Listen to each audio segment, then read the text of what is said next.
The following is brought to you by the Social Suplex Podcast Network. Are you tired of the same old pro wrestling? Then check out the amazing action on Powerslam.tv, the biggest indie pro wrestling channel in the world. Get over 3,000 hours of the best pro wrestling events from over 100 of the biggest names in the industry from over 15 countries around the globe. Get your free trial today at Powerslam.tv. This is Jordan Grace, and you're listening to the Social Suplex Podcast Network. BWB, this is One Nation Radio. You better get it right. Rich Latta, James Boyd came to give them life. The Blackest Wrestling Podcast has come to kick all ass and drop it 6 feet if they kicking trash. Word, let me welcome y'all to something different. And if you dig it, man, you should let some friends listen. We be getting it in, this on the regular, dude.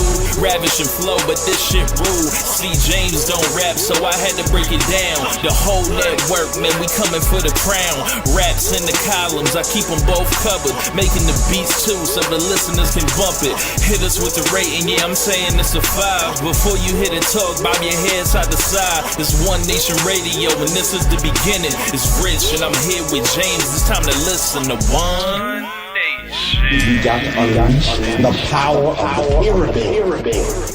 This is Mike Sempervive from WrestlingObserver.com. Check me out on Wrestling Observer Live every day. And also check out your boys, Rich and James, on One Nation Radio. This is Kenny Omega. We're listening to One Nation Radio. Check it out, guys. These guys know what's up. Big Kenny Omega fans, and that's all that counts to me. Goodbye and good night. Bang. Taking L's. What's up, everybody? Welcome to One Nation Radio, the March 3rd edition. I am your host, Rich Latta. Of course, my co-host, James Boyd. James, what's going on, man? Not too much. Just end up lying to the people. I was false advertising, apparently. So yeah, bait and switch at the last minute. So yeah, bait and switch. That's what it was. So let them know the deal, James. Yeah. So it was a scramble or whatever else. Like basically, long story short, we had Caleb on commentary, or not on commentary, my God, doing co-hosting duties with me for NXT, Then Now Forever. But we had a lot of audio difficulties, so we couldn't make that happen. So I didn't on the end of the show. Me and Rich will run down what more or less what we were going to do on NXT, Then Now Forever. So this is going to be a make good, and so in that way I don't have to do 2 shows this week to try to fit it into one and then be off schedule or anything like that. So right. We'll do this. We'll make references to, if you missed the first episode, to go to this particular episode in the future, and we'll go from there. Bingo. So, yeah, we got some stuff to talk about. Kind of a light news week in the world of professional wrestling. But we're going to start the show with about the lamest thing I can possibly think of, a Twitter war. So Ronda Rousey, Becky Lynch have turned the heat up to 10, essentially, on their feud here on the road to WrestleMania. Becky Lynch is just flat out owned Ronda at every turn. It has Ronda like breaking kayfabe, and supposedly it's all like this big like grand master plan where Ronda's using Twitter like in a way that's miles ahead, like the Golden State Warriors, light years ahead, James. But I'm not seeing it. So did you follow along with this Twitter war? Unfortunately, because she's so stupid. Okay, so to be fair to Ronda, I want to say a week or 2 or 3 ago, she had a good one for Becky where she pointed out, she took a picture of Becky's bad tracks and braids from like January that she had going on with her, and where you can see the exposed track, and she was like, I can't keep track of what your story is, and I was like, that's good, but they ain't gonna give you credit because everyone wants to love Becky. That was a good one though. But and also like the I Hate Becky Lynch people out there, they were on that first. So oh, okay. Well, of course they are because they hate Becky Lynch. So anyway, but moving on from there, yeah, this whole thing where she says that your armbar is fake and everything, and like I mean, look, I'm a casual viewer of MMA and UFC, so I really can't tell you exactly what can and cannot, what is or isn't a move that you can actually pull off on another professional fighter. But I do know that if you yank back on somebody from that angle, like, you would fuck them up. Granted, a person probably escape out of that or roll out or whatever else. But whatever. 2, you laid in the fucking thing. And sold. Yeah, like like the person in that picture is you, so like you're acknowledging that you're saying it's fake, even though, so you laid down to be put in the fake hold, and then the whole thing about like before it was fake, and I really want to hurt you, like, and all this other stuff. It's like, okay, that, like, so for me, it's like, so it's not even they're doing a work shoot, because like they're doing a shot work shoot. like, it's like, this is the dumbest shit ever. Like, it was almost like, do you remember when Jim Cornette was talking about when he talked about the screw job, the Montreal screw job, and talked about how when everybody was coming up on how to come up with, all the finishes, ways to try to get Brett to come off the belt, and he's more or less kind of, he may have been the first person to suggest a double cross, and fuck it, just double cross him. And Vince Russo had no idea. Yeah, right. And Russo didn't know, and then he went on to do it. Went on to think about Russo for a split second. But yeah, he mentioned that, fuck him, he doesn't want to do business, screw him, and then like, what's he gonna do? Run off to the papers and be like, and then like he says, and then he actually did go to the papers, and he said, I love you, Brett, but you didn't go on the papers. He said you went to the papers and talked about the time you got screwed. What about like the times, like, you didn't go on there talking about like the other times you won belts and people put you over, right? Mm-hmm. So basically, what she's doing is saying that, like, yeah, like, this shit here I did before, that was fake. Now I'm serious. It's like, yeah. And all them other ass whoopings I've been taking this whole year when selling for Alexa Bliss and Nikki Bella and Sasha Banks, all that shit's work too, by the way. But the thing for me is, the reason why certain acts in WWE over the last, I don't know, let's say since the Austin handshake, right? The reason why certain acts worked or certain angles worked is because either A, they were executed very well or were smartly booked, or B, and similar to, and I'll bring up Brock Lesnar, there was an element of something that you could believe in, or CM Punk with his contract running out, right? Or Daniel Bryan and the company doesn't really believe in him, and we'll make that the storyline. So there's some element of truth in all of the bullshit for you to actually like buy into. And I guess that's what they were going for. But when you do that, but for me, it's like, once, like, I don't really care that Ronda Rousey can like snap her fingers and rip Becky Lynch in half. Like, I don't care about that. I don't care about Brock Lesnar either, right? Like, that's like I don't know. Nobody, I'm hearing a lot of people say like that's supposed to be some type of emotional pressure point for people that are supporting Becky Lynch or something like that. And it's like, no. The whole deal like that this comes off for is like, oh, we're doing all this so Ronda isn't going to actually lose at WrestleMania. Like, well, the thing for me is like, maybe that's the case. The problem is, you position Ronda, or you try to position Ronda to not be the heel, right? Oh yeah, I'll get all this too. Let's say that is the logic, right? And they're trying to make, the thing is like, oh, you couldn't really beat me in a fight, which is like, okay, so not only are you going to do that, you're also going to do that with like Brock Lesnar and Seth Rollins. Like, so it's like, okay, so like all the stuff we're doing between Kofi Mania and Becky Mania and now like in both, like everything is like we're all doing multiple storylines of the same shit on that across. Like, great, thanks, how awesome. Anyway, but besides that point, it's like, if that is the line you want to go down of saying like we're going to poke the people by saying that, yeah, you know in real life Becky couldn't stand a chance with this fucking Olympic level judoka. Like, okay, like that doesn't bother me because I also like Becky too. I like all three of them that are involved in this situation. But for me, it's like we don't care about that. Like, and it's like in this fake world where we're actually like judging this shit. Like, in segment to segment,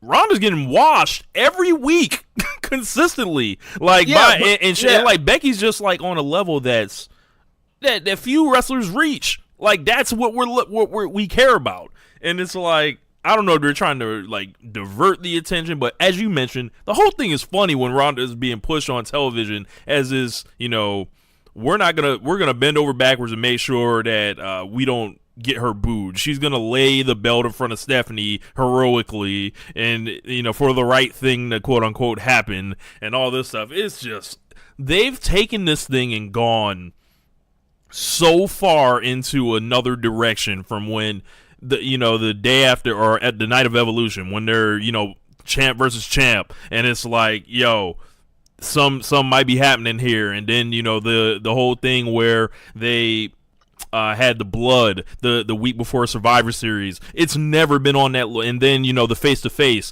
Everything they've tried to do to try to spice this thing up otherwise is just it seems like they're taking it from where it was at 10, and then you don't ever like see no 10 because that's some like once in a lifetime shit, and you're just either making it just alright or just simply good. And it's like when I know what the potential is, it seems like they're putting shit in it, like they're muddying up the waters with all this shit. Well, see, my thing is, right, I don't know how much of that to blame is the fact that like it's a three-way right now, or it's headed towards a three-way, or how much of it is to blame is that they decided to throw in this wrinkle of Becky just doesn't wrestle anymore because she's injured. Like, if she was still out here, I feel like it might not be the same thing if she wasn't like literally on Raw and she's SmackDown, but she's on Raw, and then like this, it's so weird. It's like they gave her this injury, and then they like decided to make sure she's never on SmackDown again. And then, like, they also, like, they never want you to see Asuka ever again to remind you that, oh, yeah, she beat her. Mm-hmm. And then they've done all what they've done. And, like, it's not bad, but it's not necessarily the best thing ever for the main event feud of WrestleMania. Granted, there's been plenty they've done a lot, or there have been plenty of WrestleMania main event bills that have been worse than this. Oh, yeah. So I'm not really like, I don't really feel some type of way about it, like, oh my god, this is a disaster, because it's absolutely not. But for me, it's kind of like, in regards to the Twitter thing, this was kind of like, who is this? Okay, I'm trying to understand. This is like when I talk about like the sports entertainment aspect and Vince's vision of what wrestling is, and then people defend it. It's like, okay, I do like some of the stupid comedy they do a few times with people, and then like their love of seeing people dance. Look, the man's love they ass some dancing, right? I'm in pies in the face and people getting food fights and other shit. Like, I enjoy some of that stuff from time to time. Getting doo-doo dropped on them. Oh, I don't do that. That's beyond the pale. But So I understand why, like, people or whatever else, but for me, I kind of see it as, all right, if this did not work, then who are you doing it for, right? And I don't know who the fuck is supposed to attract. Like, if you're not watching WWE, or you're a person that knows of Ronda Rousey, and you hear about his Twitter beef, but you have no intent, you're not a wrestling fan or have no history of wrestling, or a casual fan or whatever else. You see this and you're like, okay, so she's been fake fighting, and now she's saying that the fight she was in before was fake, but this time she's really gonna break her up. Like, how many people do you really think are on the sign in saying she might actually shoot on this woman? I don't find anybody that would be a casual fan that will buy that off Twitter anyway. Then, because like that doesn't even work. Like saying you're gonna beat the hell out of somebody, like, for UFC fights, that doesn't really draw like that. Everybody does face to face say they're gonna beat somebody's ass. Like normally it's something else besides just that. Then, it's charisma. It's like a really good story. It's a once in a lifetime appeal. Or legitimate heated rivals. All right. So then from the other perspective, if you're a wrestling fan and you're hearing it, like you watch WWE's product and they beat you over the head all the fucking time that something's fake, and then they finally have something that it can get you to suspend disbelief for half a second, like even the Batista thing just the other night, right? Because the angle was so good and came out of nowhere, and it's like, oh, that's immediately like grabbing, right? It's alluring to you, and then you get this, and you're like, okay, wait a minute, so like you can just poke holes all in this shit. What? Just like you're telling me fake fighting champion of Raw that like before when you've been doing your fake fighting has been fake, but this time it's gonna be real, even though we all know it's still gonna be fake. Like that's a turnoff. It's like, Can you please not acknowledge the elephant in the room, motherfucker? Like, yeah. So yeah. And then on TV they're not going to acknowledge this at all. So it's like, so what's the fucking point then, Ronda? And also, like, you have to eventually get back into the storyline, which is you laid down the title so that you could get another match. So you could get a match with Becky, so you could fight her.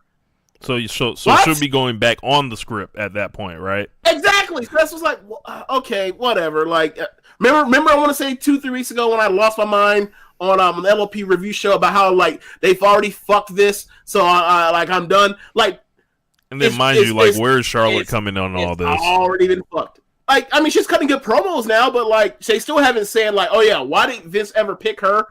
Like the woman that, as you said, like hasn't won a match since the night after Survivor Series. Like you would think that's bad until what they did with Kevin Owens, where the man has literally by being injured for like the last like 5 months, he deserves this match. Like it's so meta in the way they're trying to like fuck with people. Like they're like down to their last. Like they're bull in the chamber for how to try to get babyfaces over. We're just gonna stand in, the company's gonna be in opposition of them. This is just like, yo, I've seen this before. I'll just wait until they put Kofi back in the match. I'll just wait until Becky's added back to the match, even though it's not the match that I was looking to see. But yeah, I don't know. I saw the Twitter war. It was a dunkathon by Becky. Like if you look at the likes and retweets, everything like that, that's not even a thing. It's like there's only so many times you can just dunk on Ronda, and it's just like we kind of expect it. Like how would Becky destroy her now? And it's like no matter how many ass whoopings you see, it's like Golden State Warrior syndrome. Like yeah, Becky, we know you can't be fucked with in these streets. So yeah, so. Like, one thing to mention about the Becky Lynch thing is, like, if you go back, I think she's at 1.5 followers on Twitter now, right? Yeah. So, before this run, before SummerSlam, she was at 1.3. Like, she's gained 200,000 followers since, like, in the 5 months in the lead up to this whole entire thing. So, like, or not 5 months, whatever it is. SummerSlam, and a couple months before that. 6 months. 6 months. Yeah. So in the 6 months since. So, like she's so the Twitter has definitely like people want to talk about like draws or whether or not anyone's actually a draw anymore or whatever else like, and the value of social media and whatnot. Like I'm not going to get into that. All I know is that like. I don't think there's anybody that's over the last 6 months could compare to her as far as like her growth on social media, and that's one of the main reasons why she's over is because she goes out there and literally punks out Charlotte and jumps out on her and beats her ass left and right for months, and then like kills her on Twitter, and then did the same thing to Ronda, and then like here we are now, and like it's. And I said it before, and then like we did this, and it's like ugh. And with the Ronda thing, it's going to turn into, as we mentioned before, it's like it's not where you're from, it's where you're at. So is this going to be a shoot fight? No. It's going to be a professional wrestling match, so go ahead and be a professional wrestler. But I'm just trying to figure out, like, who was this for? And, like, if it's for the casuals, I don't see how the casuals think, oh yeah, she was fake fighting, but she's actually going to beat this woman up now, so now I want to tune in. I don't see anyone buying that. I really don't. I see people be like, wait, what's going on? And then you get the answer, and they're like, oh, and then move on with their day. If like the 15 seconds of attention to get of that is like worth it, then I guess maybe, I don't know. Maybe that gets you like another 1,000 buys of the network. Maybe. I doubt it. Yeah, I think the network's at where it's at. But it's been plateaued like after the first 2 years. 5 years of the WWE network. Yeah. How about it? Yeah. So we'll wait and see where Becky gets added back in. Vince somehow Jedi mind trick motherfuckers into chanting triple threat last week, and up next. Well, think about it like this, right? One, you have people in the whatever. Let's say you already know that the only option after they shot the storyline angle is the only option to get Becky back into the match is for there to be a triple threat match, unless they would say, all right, well, you guys go fight in 8 days at Fastlane. They're not going to do that. So the only option for you as a fan that's watching the TV is, well, I can't take like the Teddy Long, Rey Mysterio, Randy Orton, Kurt Angle thing. He's like, look, I can't take Randy Orton out of the match, but I can put you into it, right? Like that's what's going to come down to with Becky. Like, I can't take Charlotte out of the match; she's already been ordained. So like, watch Stephanie or Triple H until they turn eventually heel again. Do the whole thing. Like, I can put you into the match, and they're like, okay. Oh my god. Yeah. So disheartening. Or Shane. Shane might be busy with the Miz, but yeah. Who's turning heel tomorrow? Or next week? I mean, I guess Shane, because they're in the Miz's hometown. So does it matter? It really doesn't. Like, because, this like too. Like that match. Like, no matter who's the face or heel, it doesn't get any better. It doesn't get any worse. It just exists. It literally just exists. Like, I'll watch the Miz because Miz can go in there and hang with really good wrestlers. I don't want to see Miz go carry Shane McMahon. Like, no, this is not what this sport is or is supposed to be. This ain't the sport of kings. Yes. Miz carrying somebody ain't the sport of kings. Yes. That's not what we signed up for. Yes, that is not Bret Hart's wrestling. Like, I don't know.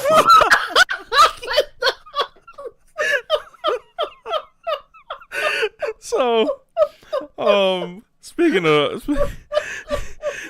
someone else from the old school, Jim Cornette has popped up the last couple weeks doing these reviews of Monday Night Raw and SmackDown. They've been absolutely hilarious and just literally like pointing out what WWE could do to make things feel like the television presentation to go smoother, how to present actual people on the show as stars, how to make the show feel more like it's alive, like people can at least just tell you who they are, like hi, I'm Michael Cole, like, or something like that, like have the announcers introduce themselves, different things of that nature.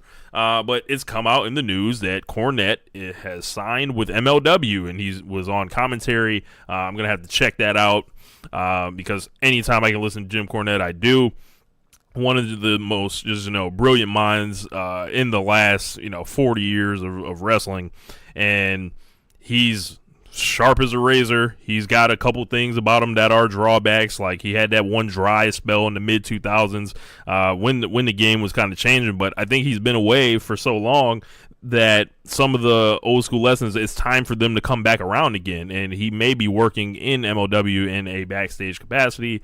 MLW is going to be hard for them because they are kind of looked at as small potatoes. Their contracts are written on toilet paper, it seems like, and people can get out of them shits like at any time. Some of the matches have been disappointing on there. Like, despite the big names that you see from week to week on there, no one ever seems to really give their best in MLW. So whatever Cornette's role can be, He's going to respect Court Bauer a lot because he was on the MLW network, podcast network, pretty much that resurrected like his whole, career like the last decade. And, he's not going to run wild or anything like that. I'm sure he has a low work like threshold there. He doesn't have to travel a ton. And he doesn't have like anyone like Russo to drive him insane. So, when you heard this Cornette to MLW news, and then based off of the last couple podcasts, what did you think about that, James?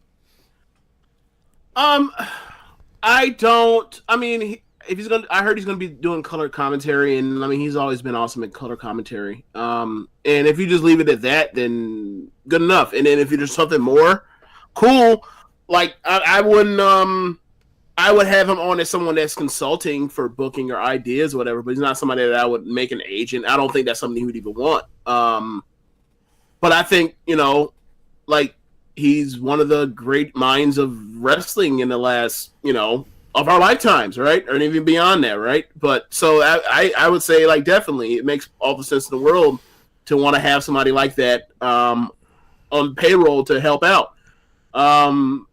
And even if it's like somebody saying, look, I just want to run it through the filter to get an idea of what I want to do something. I just want to run it through the filter to see on like how I can improve something, or maybe there's something that I'm not looking at for why I need to change a couple things here, or at least know like these are reasons X, Y, and Z why this may or may not work, and then you run it through and then you take it as a grain of salt based off of he's really a lot of times a lot of things he's hard to let go on because of how the game has changed over the last few decades. Like, but he's a person that I use as like he's somebody I listen to, and the way he talks about wrestling, he's somebody I use as when things fuck up. If you go through like the Jim Cornette guidelines, he'll tell you why. You know exactly. Like if you listen to him enough, like okay, this is the reason why X, Y, or Z did not work, right? And you ain't got and if you listen to him enough, you kind of have an idea of like. Yeah, like they probably should have went this route or that route or whatever else that probably would have been more beneficial. And like the thing ultimately is, right, if shit works, it worked, right? It don't matter, it doesn't matter. But if something doesn't work, you need to need to go back and try to re-examine where things went wrong. And he's a good person where if you run it through his thought process of why things went wrong, he can help you learn from that. He can help you in the future when you go down more booking decisions in the future. So yeah, like definitely have him on board. That's definitely a help. Yeah, definitely interested to see where that leads with Cornette. Supposedly also in the news, Dean Ambrose, WWE is going to attempt to put the full court press on Ambrose at this point, with Roman Reigns being back in the fold. He's going to be hard at work trying to convince his brother in the Shield not to leave WWE. So Ambrose, I heard he was added for a couple house show dates after WrestleMania. Not really sure like what date his contract ends, of course. They only did say April it expired. This whole thing, Ambrose could fully change his mind and decide to re-sign, and good for him. But there's going to be, if I'm Ambrose, I think I have some questions. It's like, well, what really changes for me? Now, like, am I just going to be that much happier that my homeboy is back, or am I going to go out here and try to go get it? As far as like whether it's like a world tour, whether it's somewhere like AEW that's obviously going to throw big money at him, probably for less dates, or are you coming back to WWE in this kind of cool down, you had the failed baby or heel turn where all people wanted for you is to turn heel over all this time, and that's what happened, right? Now you're back as this baby face that is clearly a level below. Your strength is like you're kind of just like damaged goods in this promotion. Yeah, he's somebody that definitely, like, it's kind of weird because he just missed, like, he was hurt in November 2017 and then came back around at SummerSlam, right? Yep. Or, like, the night, or the Raw going into SummerSlam. So, like, he had that whole 9 months off, and he already feels like he wore that out already. Because they booked him so terribly. Yeah, I say that he's somebody that needs to like leave and whatever. Like, whatever he does. But, like, for me, I think he'd do a lot of good, like, if he left WWE and then came back to WWE after a certain amount of time. If that's what he wants to do. Like, I don't know, man. Like, he's always came off as somebody that, like, he can't judge whatever he does, and he could be a space cadet. So, for all we know, he might just be wrapping up and retiring. Who the fuck knows? I don't know about the retirement thing because, like, that dude loves wrestling. Like, he's a student of the game, and but so was Jericho, and he left because he was burnt out too, multiple times. You never know. But everything I heard is creative frustration. Like, and I don't know if that equates to burnout. So, it can burn you out if you're creatively frustrated. But I mean,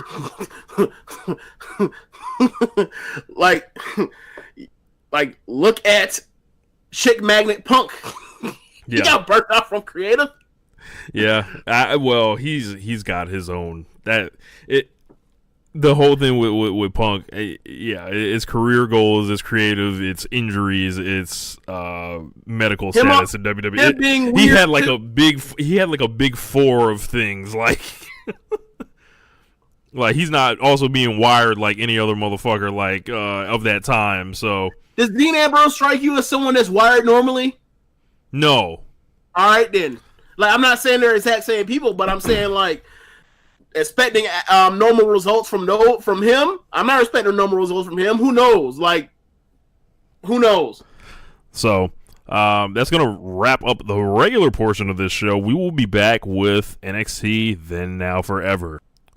All right, y'all, we back. It is time for the NXT Then Now Forever. So, James, let them know. Yeah, we've said it before, we'll say it again. Yeah, this show is a five-year retro to commemorate the 5-year anniversary of the network and NXT being brought to hundreds of thousands of houses around the world. Can't say millions because, you know, it's kind of iffy. So yeah, we're going to start with this. We're going to start with NXT Arrival, and then we're going to talk about, after that, this past week's episode of NXT. So, where do you want to start, Rich? You want to start with Arrival first, or do you want to go, or do you want me to go and read through and you jump in, or what do you want to do? You can read through. I'll jump in. Okay. So the show starts with WWE's Then Now Forever video open, which features legends and cornerstones of the past and current day present, like John Cena, Andre the Giant, The Rock, Triple H, Undertaker, Vince Sr., Stone Cold Steve Austin, Bobby Heenan, Gorilla Monsoon, Chris Jericho, Trish Stratus, David Otunga. What? I missed that portion. Apparently Otunga was a legendary tag team champion that needed to be commemorated. Isn't he still on the payroll? Yes. Keep getting them checks. Yeah, keep getting them checks. All right. So from the dark, we get Triple H asking us, "Are you ready?" Yep. No, I said, "Are you ready?" This is NXT. So then this goof goes on, and the crowd, and the lights come up, and the crowd's chanting NXT. And the Triple H looks around, so just so very pleased at himself because, of course, he is. And Triple H says, "The next generation, so NXT is the next generation, and the next generation has arrived." So then we get a video package of NXT's actual show open, and it features the likes of San Martino, Snuka, Flair, Hogan, Austin, Brett, Shawn, Triple H, Undertaker.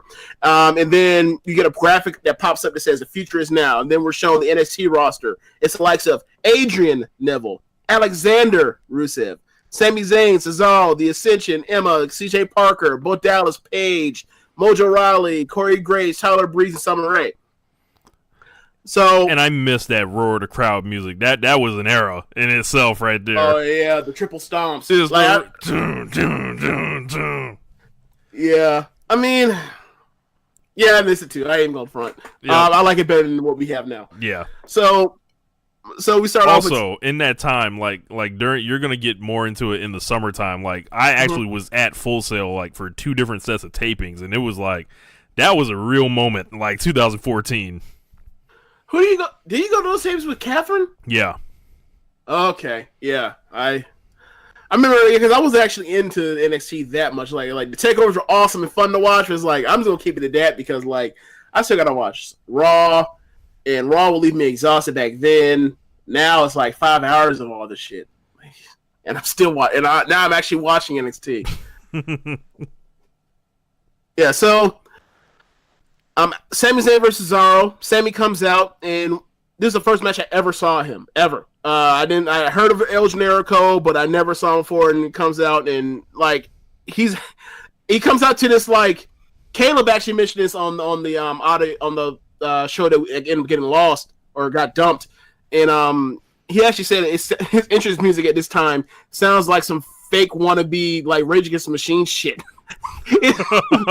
So I watched the entrance, I was like, that's not like the what the fuck is that music? Right. Like exactly that is not the Mario Kart sounding epic that we all know and love. So he comes out, and then all of a sudden over the ring announcer turns out to be the granddaughter-in-law of a plumber, Brandy Rose. She's tonight's ring announcer. Yep. It's like notice that too. It's crazy to think like, wow, like yeah, look at all this talent squandered.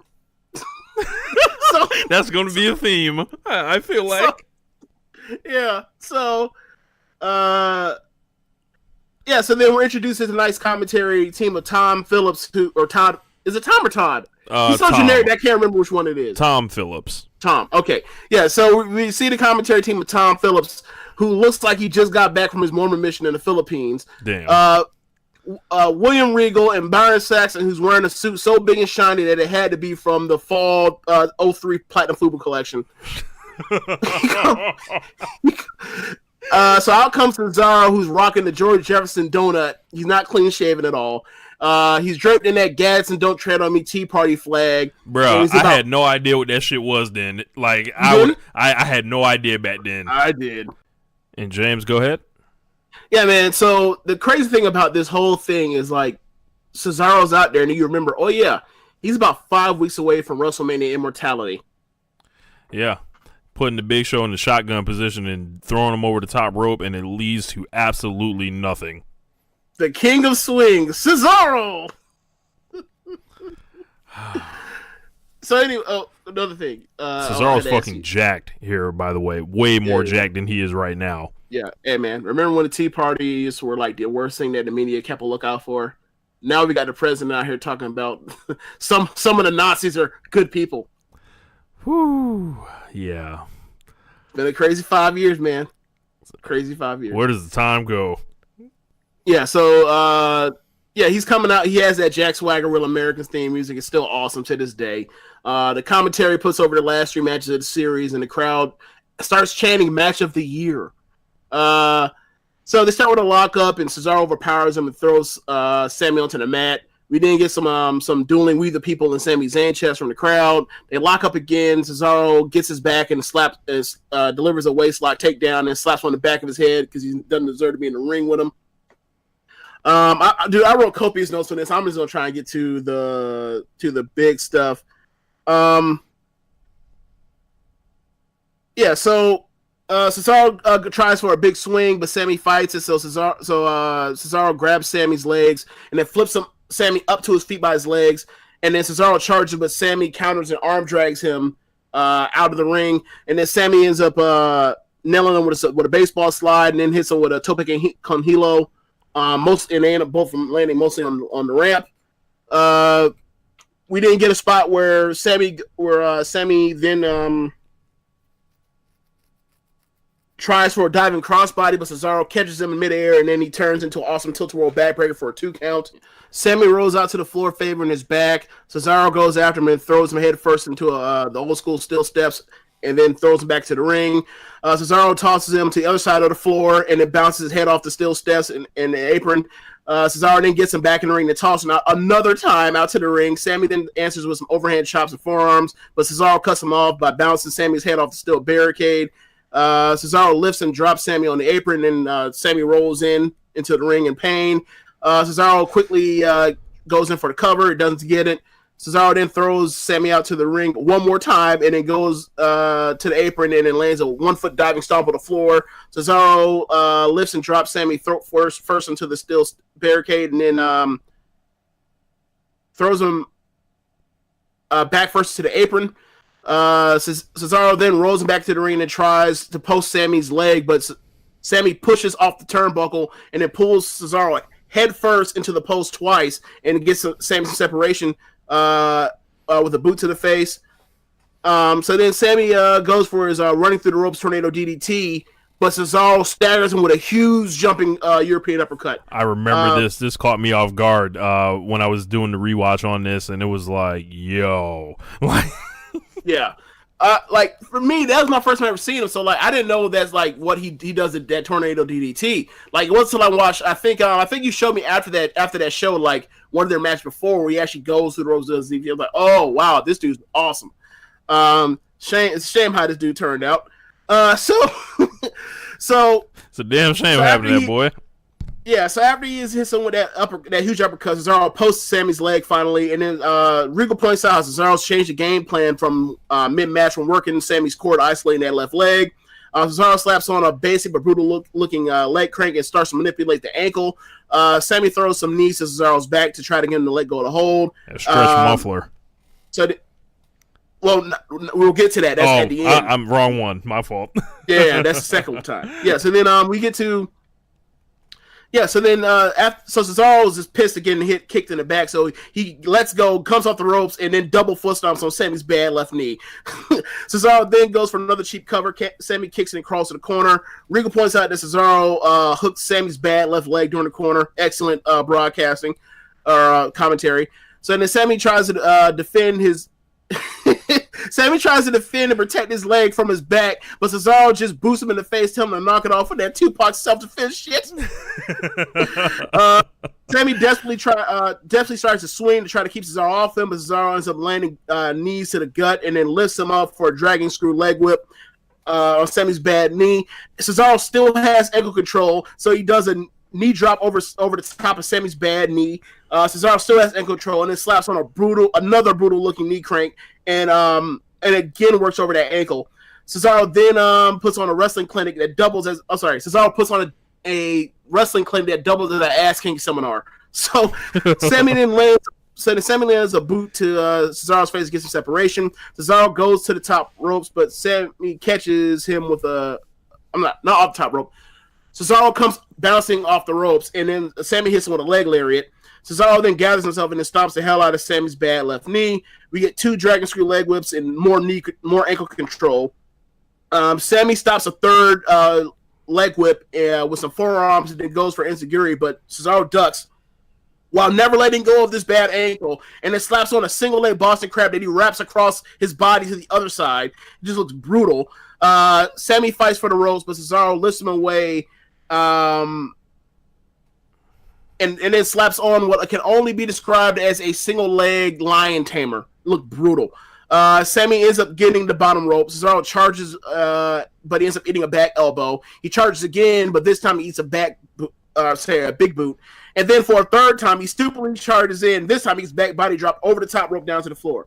So Sammy gets to the apron and lands a big back kick, and then he goes for his floor to apron split-legged moonsault, but Cesaro catches him and then lands a tilt-a-whirl slam onto the entrance.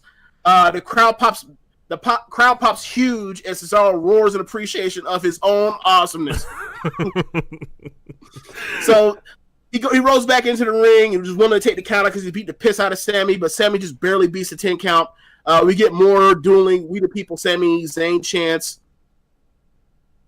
Sammy pulls himself up in the corner as Cesaro charges in, but Sammy snatches him and then delivers an exploded suplex into the corner. Sammy goes for a desperation cover, but he can't get it. Sammy gets him into position for a blue thunderbomb, or as Michael Cole likes to call it, a Michinoku driver. But Cesaro lands some 12-6 elbows to the back of Sammy's head, and then he goes to hit the ropes, but Sammy grabs him by the back of the trunks and then hits the blue thunderbomb for a 2 count. Cesaro gets back up and kicks his bad knee out of his knee Sammy hits a reverse STO and then transitions to a Koji clutch. The crowd starts chanting tap, tap, tap, but Cesaro escapes, and then he picking the bad leg and then putting him into a stretch muffler.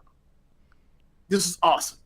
So Sammy almost taps and then fights a third of the way to the ropes and then reaches for the ropes out, but it's too far away. He just desperately reaching for anything. And then he fights another third of the way to the ropes. And then he's in agony and he has his head on the mat and he's like considering tapping out. And then he makes one final leap and he grabs the rope. It's awesome submission attempt and work. And then so Cesaro smirks. He's kind of impressed with Sammy's heart.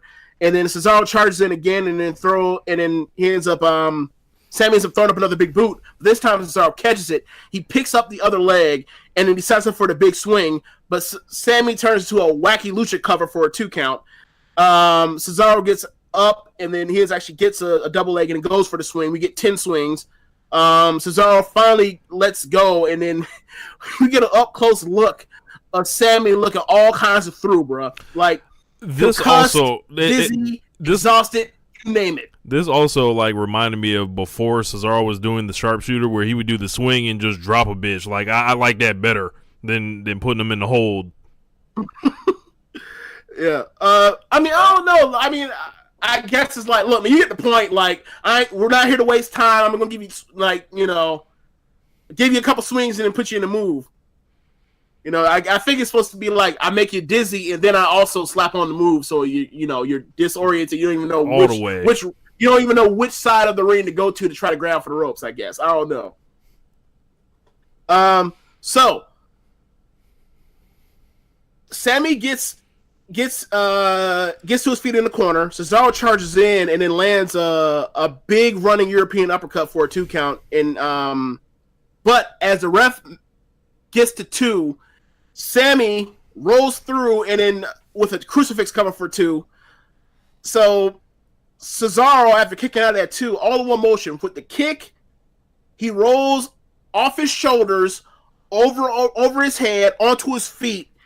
And then lands a double foot stomp down on Sammy's head for 2, and then covers him for 2.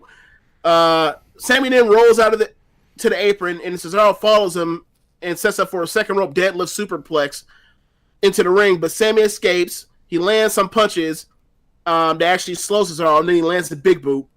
Cesaro's now seated on the top turnbuckle, and Sammy climbs up the second rope and then lands some 12-6 elbows to the back of Cesaro's head, and then goes for an avalanche hurricanrana. But Cesaro catches him and then sets up for a straight jacket powerbomb off the second rope. But at the last moment, Sammy flips all the way over and he turns it into a hurricanrana and then gets to his feet and nails the haluva kick for a 2 count. Cesaro drops Sammy 3 times, with progressively bigger and larger European uppercuts, and tells him to stay down. Sammy gets to his feet and they start trading some shots, and all of a sudden it breaks into the Fried Takayama, or in this realm, the Sammy Kevin Owens hockey fight. So Sammy ends up ducking a punch and gets Cesaro's back and then drops him with a release German suplex. Sammy charges for a haluva kick, but Cesaro cuts him off with a big boot of his own.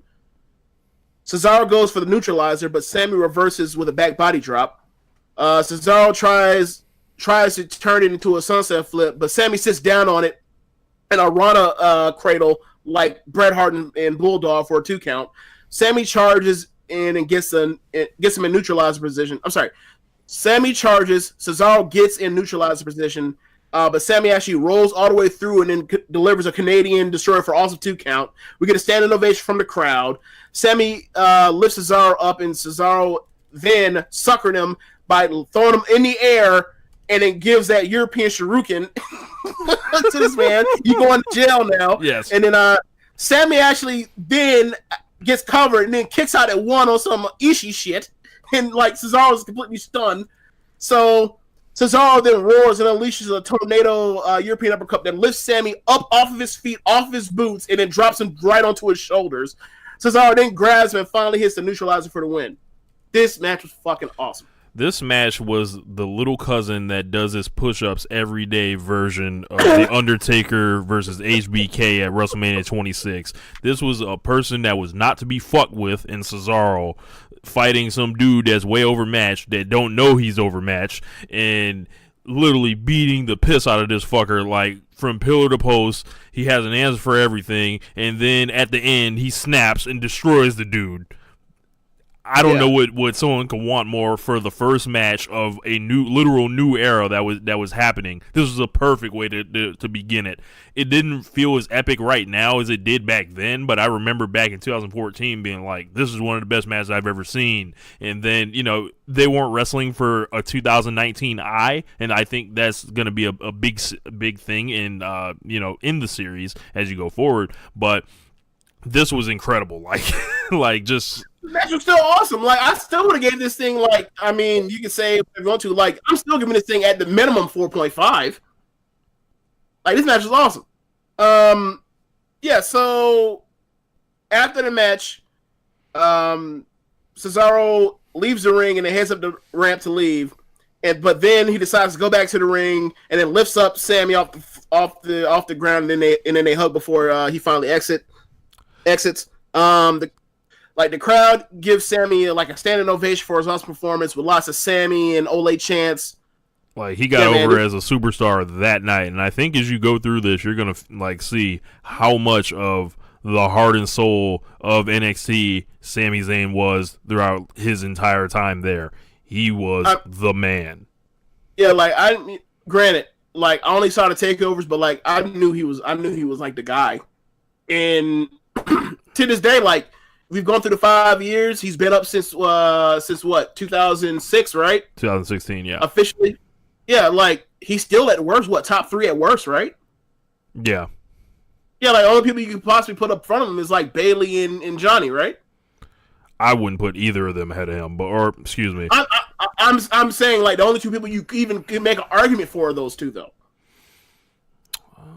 I'd have to think about that. Okay. Yeah, so then from there we end up getting a Mojo Rawley vignette, and it features some match highlights and some workout footage. It also features footage of Mojo sitting down in the locker room saying, "Getting hyped can make a man this powerful. What do you think a man is capable of if he stays hyped all the time? My name is Mojo Rawley, and I don't get hyped. I stay hyped." That man was dead on arrival. Literally on arrival. NXT TakeOver arrival. And 5 years later, he's talking to mirrors. Maybe he was always talking to mirrors. And that mirror, the 4, had cocaine on it. Anyway, out comes CJ Parker. And from what I remember, of Juice Robinson's old NXT gimmick, I thought the talk of him being a hippie was largely based on his environmental talk and his hair, but nah, bro, he comes out and the psychedelic music and peace signs on his trunks, and he has on that Woodstock '69 ass brown leather French vest, and you can almost smell him through this in his non-aluminum deodorant through the screen, Yeah. Technology, space, and time be damned. He looked. I can almost smell him through the screen. Just gross. Thank God that man left. He may not he may not be in the business right now. Look, had he not left. Or he could be the current WWE champion. Crazy how that works. Yeah. Crazy how that works.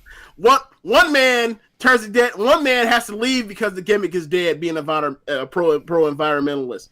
One other person turns into a main event act. I guess it's a long way of saying CJ Parker is good, but he ain't no damn Daniel Bryan. I guess dumb motherfucker, right? Yeah. Yeah. So Mojo Rawley versus. Oh, I'm sorry. So then after that, we get out comes Mojo Rawley. He looks like every generic He looks like every generic and green post Warrior opening match babyface ever, except for the short hair. He looks like he would have tagged with the Steiners in a Survivor Series match. He looks like short-haired. What's your boy's name? He looked like a good guy version of Lars. Oh my God, he kind of did. You know, he also he looked like imagine if the Renegade had short hair. Oh my god. Had them loud, bright colors on. Yes. Had it coming through the smoke. This man Mojo Rawley got the smoke on the entrance. They thought a star was born, James. Yeah. Oof. Yeah, so Mojo Rawley versus CJ Parker. We start with a lockup and some rope running spots that end with Mojo giving CJ a huge back body drop. Like AJ Styles would have been proud of his back body drop, how big it was. So CJ throws CJ lands a knee lift to the gut and then takes control with some swinging strikes in the corner. CJ lands some punches, some forearms and chops. Then shoots Mojo into the opposite corner. Mojo reverses it and takes a 3-point stance and then lands a stinger splash, then another stinger splash, and then he lands a hip attack and then a running, jumping seated senton for the win. That was a terrible finisher. Yes. You know who used to have that fucking finisher before that in like the 80s and early 90s? Who?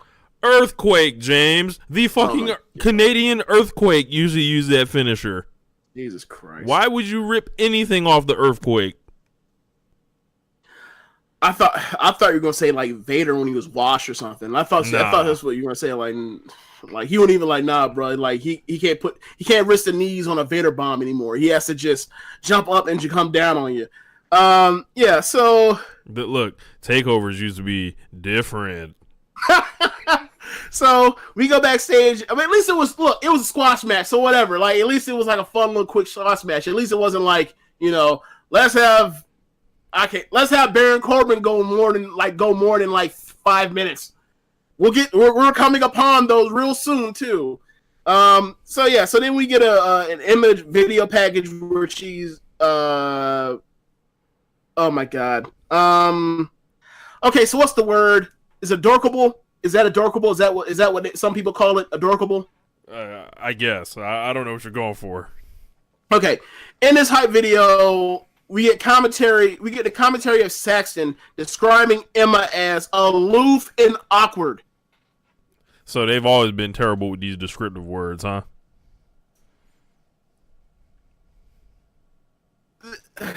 I guess where skims the cat into the ring. We end up getting her on commentary. We end up getting another thing from Saxton saying, again, call it whatever you want, but somehow Emma's been lucky enough to gain one of the largest followings in NXT. Look, somehow, like through fucking sheer luck, this professional fighter has gotten people to like her. But look, man, in my notes I wrote down, believe it or not, in the past 5 years since this special was aired, WWE has been largely pathetic at making successful baby faces. And is there any wonder why? Listen to how they're described. Aloof, awkward, Emma. What the fuck? It's like when who was it? It was called. They called Alistair Black Moody. Yes. Oh man, it's just the worst. That's great. Yeah. So out come the Ascension without any like Road Warriors face paint or any shoulder pads. The commentary tells us that they're out for a tag team open challenge. Out to answer the challenge is Bald Scotty Too Hottie and Grandmaster Sexay. Too cool. Wow, Grandmaster Sexay, who's no longer with us. Yeah, we mentioned that in the podcast with Caleb that got dropped. He's like, yeah, he's gone now. He actually kind of looked very similar to. He looked a hell of a lot more like Grandmaster Sexay from 2000 than like say Scotty Too Hottie, who has no hair no more. Yeah, Scotty Too Hottie out here embracing his never mind. I'll go. Go ahead, James. Okay, so Ascension versus Too Cool. Victor and Grandmaster start the match. Grandmaster is being a total goof, and then Victor nails him with chops and European uppercuts, and then puts him in the heel corner, and then tags in Connor. We get a big leg drop from Connor, and then tons of clubbery and clubbage, and then another tag. Victor then continues to build the heat. Grandmaster escapes the rest hold with a jawbreaker. Scotty gets the hot tag and runs. Very excited. I wouldn't say wild, but very excited with tons of punches until Scotty then raises the roof. Scotty then sets up to deliver the worm, and does all that dancing that precedes it. And then the very last second, Victor, who's still on the ground, grabs him and pulls Scotty onto the ropes and necks him on the middle rope like a jabron.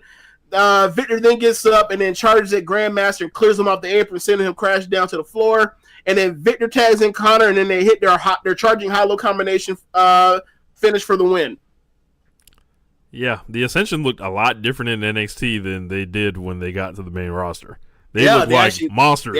Yeah, look like that's when we learned, like, oh yeah, like this whole monster NXT gang or whatever, they come into the main roster and they're the size of the normal roster, and like, oh yeah, they can't be the Road Warriors anymore because they're not gigantic hulking guys anymore. They're just guys. Yeah, so we go backstage and we see Paige getting ready to defend her title. We get a video of Paige hyping her up with some in-ring highlights, interspliced with footage from a sit-down interview. Paige says, "I know what a diva is supposed to be. She's supposed to be tan. She's supposed to have light hair and wear lots of colors. Nah, this is my world. This is my home, and if anyone disrespects anything in it, it makes me angry." So hard words from a hard woman. Yes. We're then shown Ric Flair sitting ringside next to NXT diva Charlotte, who happens to be his daughter.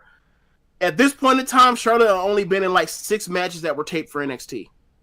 Jesus. The very next takeover, she has like the best women's match on the roster of the year. It's wild. All right, so out comes Stephanie McMahon, the inventor of women's wrestling. Yes. Yep. You know, it's good to know that, like, got to be there, in the words of Michael Jackson. Bruh, like, she really is the inventor of women's wrestling, bruh. She has the 5-year-old receipts to prove it, bruh. She been doing this shit for 5 years, Rich.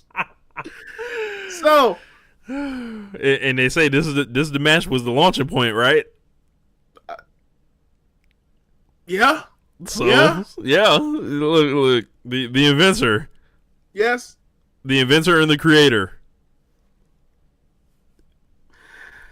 I'm not disagreeing with you. Yeah. So then we end up. So the crowd chants, "You still got it." Stephanie retorts, "I never lost it." And then the crowd pops. Apparently, I've never seen an attractive 37-year-old woman before. I would suggest some names, but that would be crass. So I'm just gonna move on. Just move right along. Angela Bassett is 60. She still has it. She has all the it. Moving on. Stephanie McMahon says, "Right here, right now, we're all making history because the first ever in-ring program to stream live on the WWE Network is not WrestleMania 30. It's NXT Arrival." She goes on to say, I am so incredibly proud to be here tonight as McMahon and as a woman because I have the privilege of announcing the Divas division. And let me explain that being a WWE Diva is all about being empowered. It's about showing the world that the women can do everything men can do, only better. So without further ado, allow me to introduce you to the next generation of WWE Divas. Ugh. Doesn't that word just stand out just like... Oh, divas? It just sounded so. Every time that, like, during the match on commentary, it was just felt so out of place. It felt like this wart that it was there, just weighing the moment down. Yeah.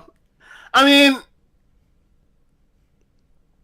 you know, branding, and, you know, they love their branding, but, like, whatever. So out comes Emma with her bubbles and her arm motions, and we're then shown William Regal standing up and doing the same dance with the biggest smile on his face. Stephanie, too, also gets in on the dance breaks. Bruh, like I said it before, I'll say it again. The McMahons love dancing. Out comes Paige holding her now infamous belt. Yes. I thought the same thing. Charlotte, Sasha, Bayley, and Asuka all had to feel some type of way when they found out. Like, they had to be on that full-on Usher, bro. Like, at the beginning of that Confessions video. And this is that time period, too. I know. Bro, I'm telling you, like, they had to be on there talking about, man, quit playing with me, man. No, for real, don't play like that. Are you serious? How you know? Put that on everything. Damn. I'm going to call you back. Yeah. I'm going to call you back. Anyway, we get Paige versus Emma for the NXT Women's title match. The match starts with a shoving match until Emma gets a double leg, and then they end up winding up having to get pulled apart by the ref in the corner. Paige goes for the Paige Turner, but Emma counters it into a backslide. Emma gets a double leg and then goes for a slingshot, but Paige turns it into a Ronda cradle, a la Brett and Bulldog. Paige lands a drop kick and he takes control with a body slam, a bully choke, and then some back elbows in the corner. Paige goes for a boot, but Emma catches it and slingshots Paige to the mat, and then goes for the Emma lock, but Paige boots her off. Paige does her apron knee lifts and then some screaming, and then does a screaming taunt, but then Emma wipes her out with a baseball slide on the apron. Paige charges the corner, but Emma dodges and then slaps on the dilemma and then lands the Emma sandwich. Emma gets a double arm submission on Paige, but Paige, after a long while, still never quits. So Emma drops her on her face. Paige goes up to the top rope for a Cesaro superplex. But Emma ends up landing some clubbing strikes onto Paige's back, and then she goes for a sunset flip gets underneath Paige, and then walks her out and then drops Paige in the middle of the ring with a sit-out powerbomb for 2. The crowd chants better than Batista. Yeah, remember that time period. Yeah. During the double down, Tom Phillips throws to a picture-in-picture replay by saying, "Take a look at this powerbomb. Never thought I'd say that in a championship Divas match." What? Boy. Yeah. Just some of these things are just like, man. We joke that WWE is still like way behind people, but they were like even further behind like back then. Yeah, there's something I actually wanted to mention at the end of this about this match, but yeah, I was like, what? Yeah. So anyway, so Paige hits a big slap and a side kick to the gut, and then a Paige Turner for the near fall, and Paige is shocked. The commentary then points out that no one has ever kicked out of the Paige Turner. The crowd starts chanting, "This is awesome." So then Paige ends up slapping on a scorpion crosslock for the submission victory. I forgot what she called it. The PTO. Okay, yeah, the Paige tap out, right? Yeah, so she ends up winning the match, and after the match, Paige helps Emma up, and then she sends a handshake, and then she pulls her in, and then they end up hugging.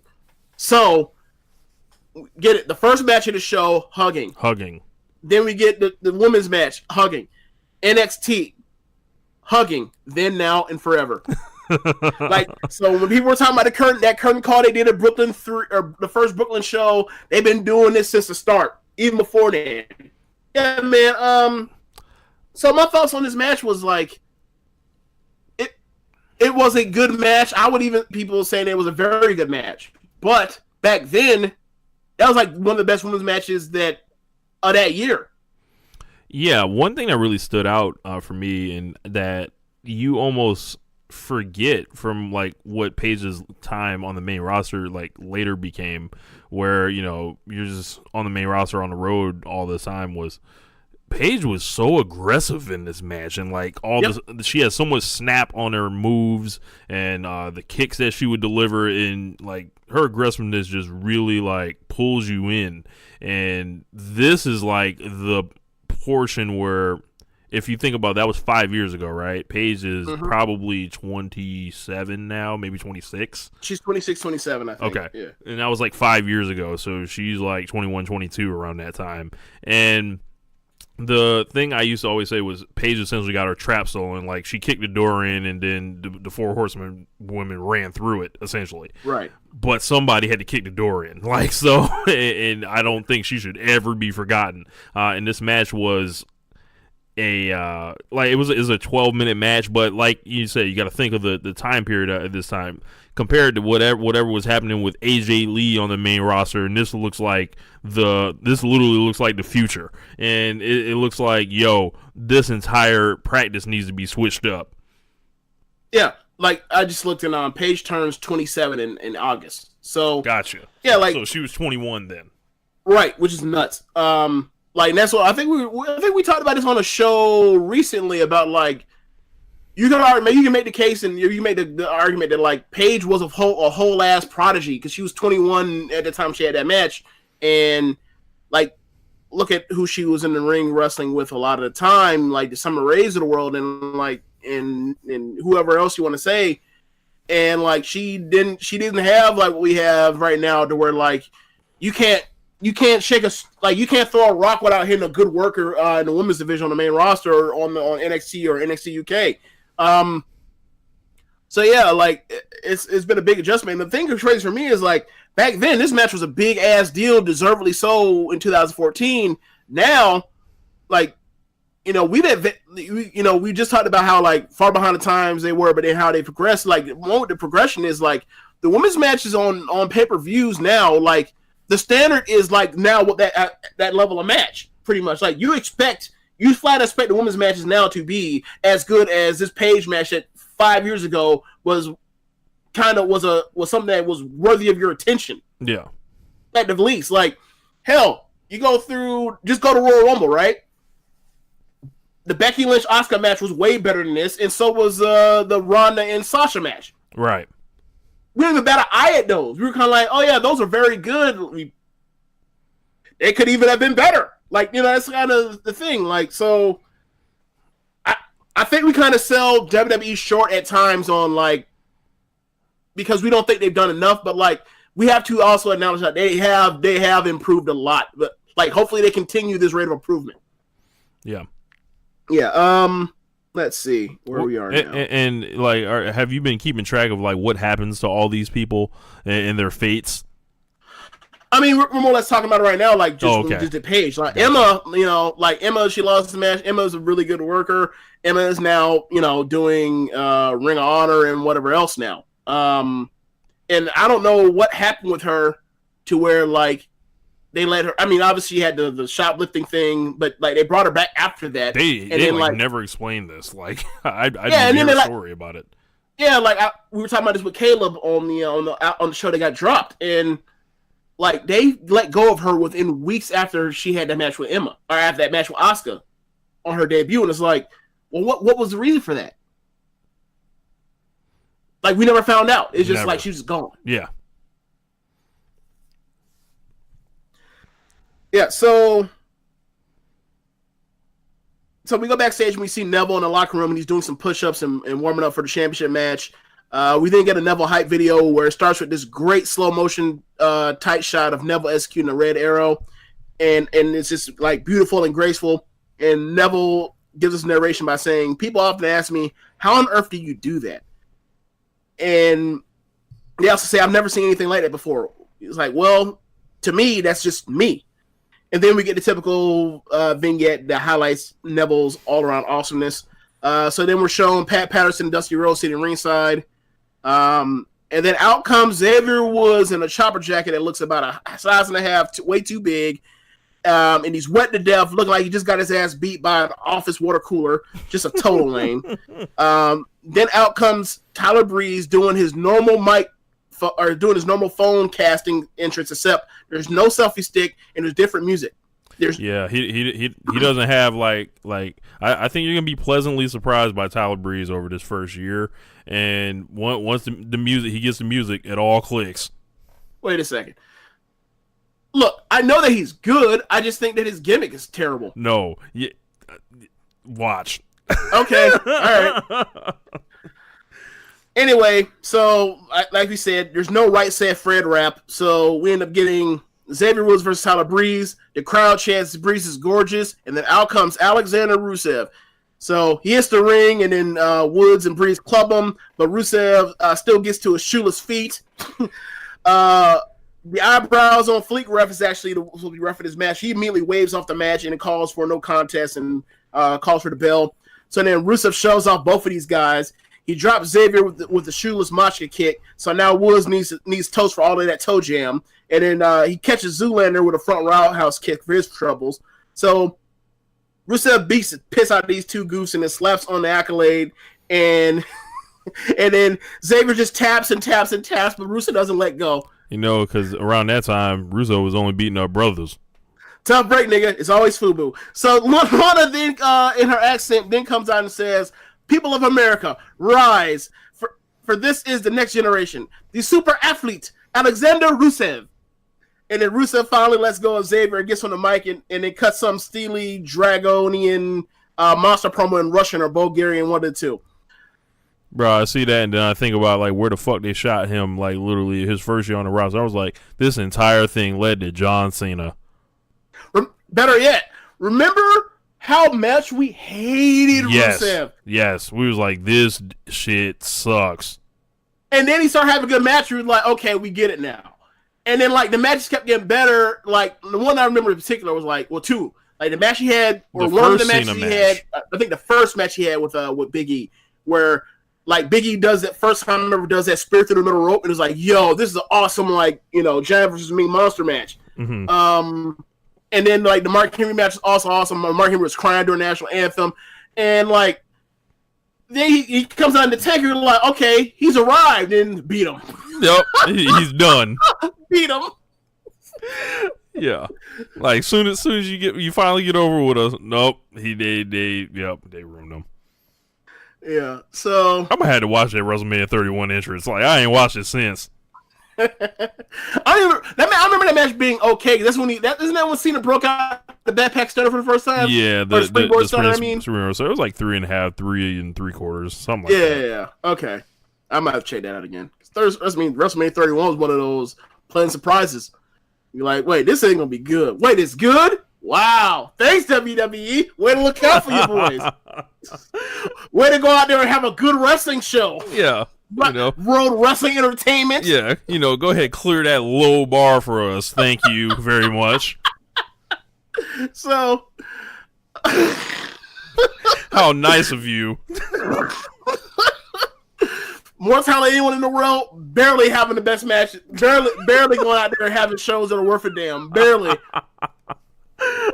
Anyway, so we got to put the Undertaker and Triple H back on the fucking card. Jesus Christ. Forever. So, yeah.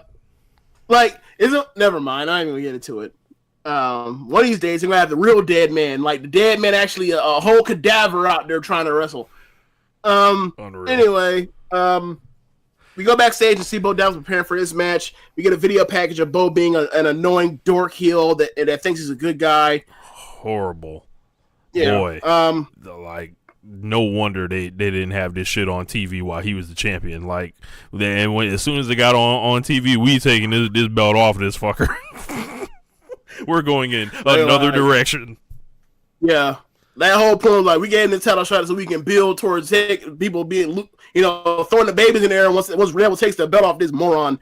Anyway, so we're showing Larry Zbyszko and Steve Keirn sitting ringside. We get a main event hype video explaining that not only is this NXT's first ever ladder match, but neither Bo nor Neville have ever been in a ladder match.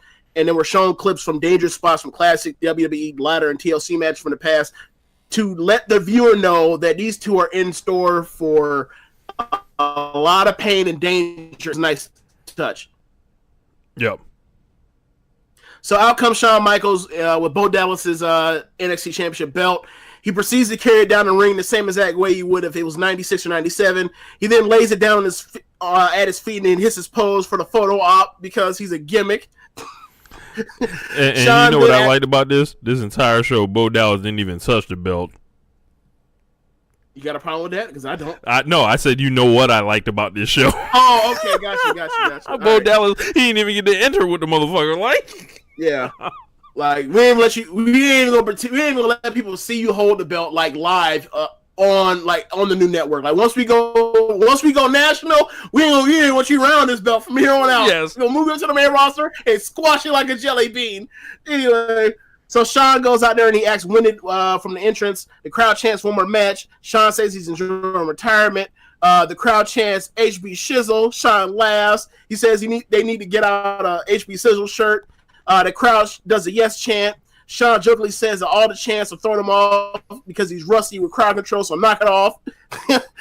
He then plugs his Mr. WrestleMania DVD. He says that I have 2 kids to put through college, and gosh darn it, I need the money. Vince keeps them broke. You give some money, allow them to go crazy. Look, if only those people knew what that one more match would be. Oh my God, yeah, I'll think the same thing too.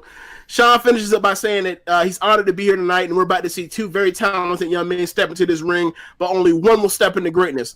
Boy, if that wasn't ominous, like, bruh, Pop, like, think about it, like Pop in the last, what was that, 2 or 3 weeks ago? He had a classic with Ospreay, right? Yes. Yeah. So. And meanwhile, Bo Dallas has been a joke for the entire 5 years since this match. Like, this match is like the Tracy McGrady James. Yeah, like this match is like the Tracy McGrady James Felton dunk from that ABCD Adidas camp. Ruined that man. Like the man was a top recruit. Never heard from him again. Yeah, like this dude's from the New York area. For those that know, like James Felton was like. He's from that New York tri-state area, and he was like on par. Actually, he might have been above like Elton Brand and like Ron Artest and Lamar Odom, right?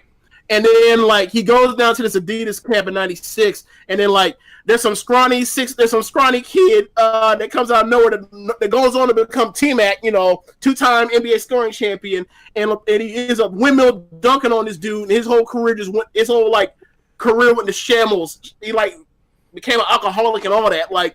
So yeah, Bo Dallas is James Felton, absolutely. My God.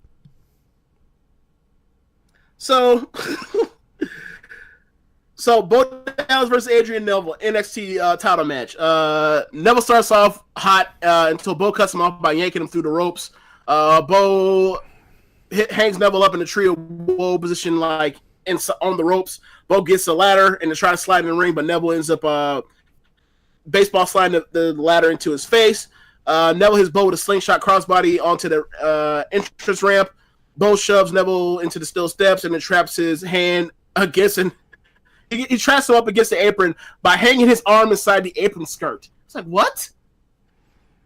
Like that ain't holding shit. Whatever. Anyway, so Bo gets another ladder and then charges down the ramp to ram Neville with it, but Neville remembers, oh yeah, this is a ring skirt and it's made out of fabric, so then he escapes at the nick of time. Bo goes for the double underhook, but moves, but Neville back body drops. I'm sorry. Bo goes for a double underhook move, but Neville back body drops Bo onto the entrance ramp. Neville climbs to the second rope. Bo throws the first. He goes up the second ladder. I'm sorry, but Bo ends up throwing the first ladder into Neville and knocks him down to the mat. Bo jams the top of the first ladder into Neville's gut and then places the second ladder's bottom rung over Neville's throat and then climbs up. Neville bench presses up his side of the ladder and then Bo falls up and necks himself on the top rope. Neville climbs and then Bo ends up necking Neville on the top rope. They have a tug of war with the first ladder until Bo shoves Neville into the corner by the gut with the ladder. Bo traps the first ladder between the bottom rope and the top rope. I'm sorry, the bottom rope and the middle rope. I'm sorry. It's actually the top rope and the middle rope. It's important. Sorry about that. So he then goes and grabs Neville and goes to catapult his head into the ladder, but Neville ends up wrapping his arms around the bottom rope. So Neville ends up escaping, gets to his feet, and then delivers a running DDT off of the trap ladder. They have a shoving match with the second ladder until the exchange ends with Bo pushing Neville backwards into the ladder, and then Neville falls, and then the ladder bounces off the top rope and then falls and hits Neville in the head. It looked brutal. So then Bo clobbers Neville in the corner with some repeated short clotheslines. Bo tries to give a running bulldog to the open down ladder, but Neville overpowers him and then runs them into the trap ladder in the corner. Neville sets up the down ladder and then climbs, but Bo gets on the other side. Bo grabs Neville out of the arm and yanks him and pulls him head first into the steel ladder. Bo gets Neville back down to the canvas and then tosses him out to the ring, but Neville ends up landing on the apron and then drops Bo with a roundhouse. Neville goes to the top rope for the red arrow, but Bo gets up and shoves Neville off the top rope. It sends him crashing down onto the apron, and he bounces off the apron and falls to the floor. So then Bo takes his sweet ass time, just so happy that he thinks that he has Neville just laid out on the floor, and then he slowly makes his way to the ladder that's already upright, and he starts climbing from his knees, and then all of a sudden, Neville springboards off the ropes onto the ladder rungs directly above Bo. So then Bo climbs up and gets behind Neville, and then tries a German suplex off the ladder, but Neville ends up getting Bo off the ladder with some back elbows. Bo pulls Neville onto the ladder. I'm sorry, he pulls one more time. Bo pulls Neville off the ladder in a front rack position, and then does a running power bomb onto the trap ladder in the corner. Seth Rollins would have approved this. Bo grabs the second ladder and then charges trying to make Neville the meat in a ladder sandwich, but Neville boots the ladder into Bo's face, and Bo ends up dropping the ladder. Neville then hits the world's strongest slam and slams Bo onto that second ladder. Neville removes the trap ladder and then goes to the top rope and hits the red arrow on Bo, who was laying on top of the second ladder. Crowd pops huge, chanting NXT. Bo ends up out on the floor, and then Neville sets up that second ladder and begins to climb. Bo gets back into the ring and it tries to climb, but it's too late. As Neville pulls down the NXT belt, it becomes the 4th developmental brands champion. I think it was more important that we got the right result. Match was cool. Nothing like amazing or anything. The one thing I really liked about the match was Neville, the way he moved around the ring. At that time, it was just so dynamic and fast, unlike anything I had ever seen, because my worldwide exposure to wrestling was pretty limited at that time. And he, this is Neville before he had that deal where he broke his ankle, right. And also, just general wear and tear, and him being older now, he's still like a spectacular guy, but he has less of a give a fuck then. Yeah, and also he was a top babyface at the time, as opposed to like when he came back after the ankle break and he was a heel, and he was still awesome. Yeah, but he was a heel, and like remember he's finishing matches like forget the Red Arrow, he's finishing matches with superplexes. Yeah, and Rings of Saturn. Yeah, so. The crowd gets a standing ovation. We get a shot of John Cena standing and clapping, and he's dressed in what had to be a suit made by Vince's own personal suit guy. And we get a final shot of Neville celebrating with the title. Yeah. Overall, a very important show in NXT history. Yeah, I mean, and it was a good show still, even to this day. Like there's an absolute classic banger on there. And then there's 2 other matches that I would consider to be very good, or good or very good at least. So, and then everything else is like, it doesn't go long, so like it's fine by me. But it definitely can't compete to what they're doing now on takeovers. Yep, definitely can't. And then we got the modern NXT. Yeah. So, what was the date on that? Was that what was the date for last week? The 30th, February 30th. So last week's NXT. Yeah, so out comes Johnny Gargano, and he's super duper happy, and he skips around a couple times, and then he realizes he looks like a total schmuck because he lost the North American title just a week ago. So he comes down to the ring and says that Johnny wrestling, he's Johnny Failure right now, but Johnny champion's a lot cooler, and he's not only and he's doing Raw and his SmackDown, and he says that he needs to try to get back in his winning ways, try to get back to success. But last time he only really had success NXT win, and then Ciampa's music comes out. Funny thing, fans booed every mention of Raw and SmackDown Live. I thought that was awesome. Like, who are the people that only watch? I mean, I'm sure there are people, but who are the people that only watch NXT and then like screw the other two brands? I'm sure there are those people. I'm sure there are plenty. There are many of them.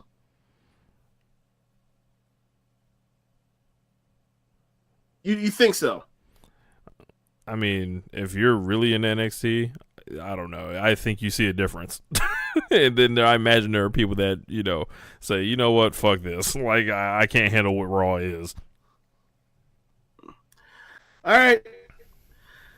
So Ciampa then goes on and he says that he's holding a title, but Gargano's not, and he concluded that the solution to this, and it's okay that that only one of them has the belt because there's a solution. The tag team tournament.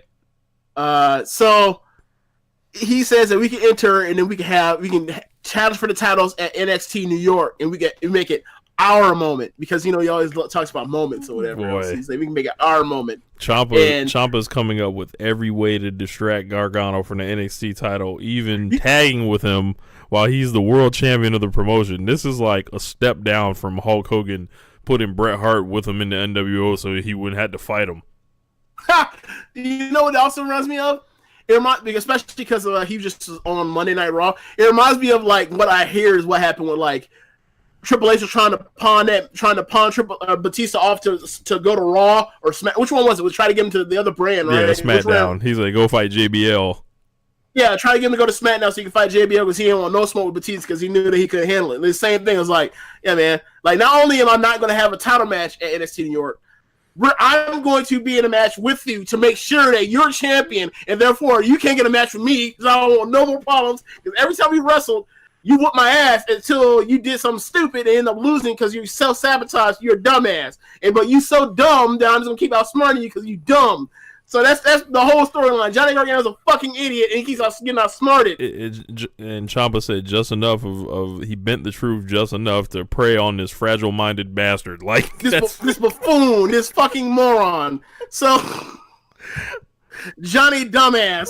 So anyway, put that on a shirt.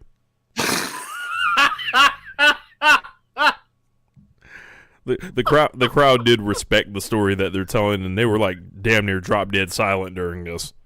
Yeah. I mean, so then he extends after he does all that gaslighting and the head fuckery. He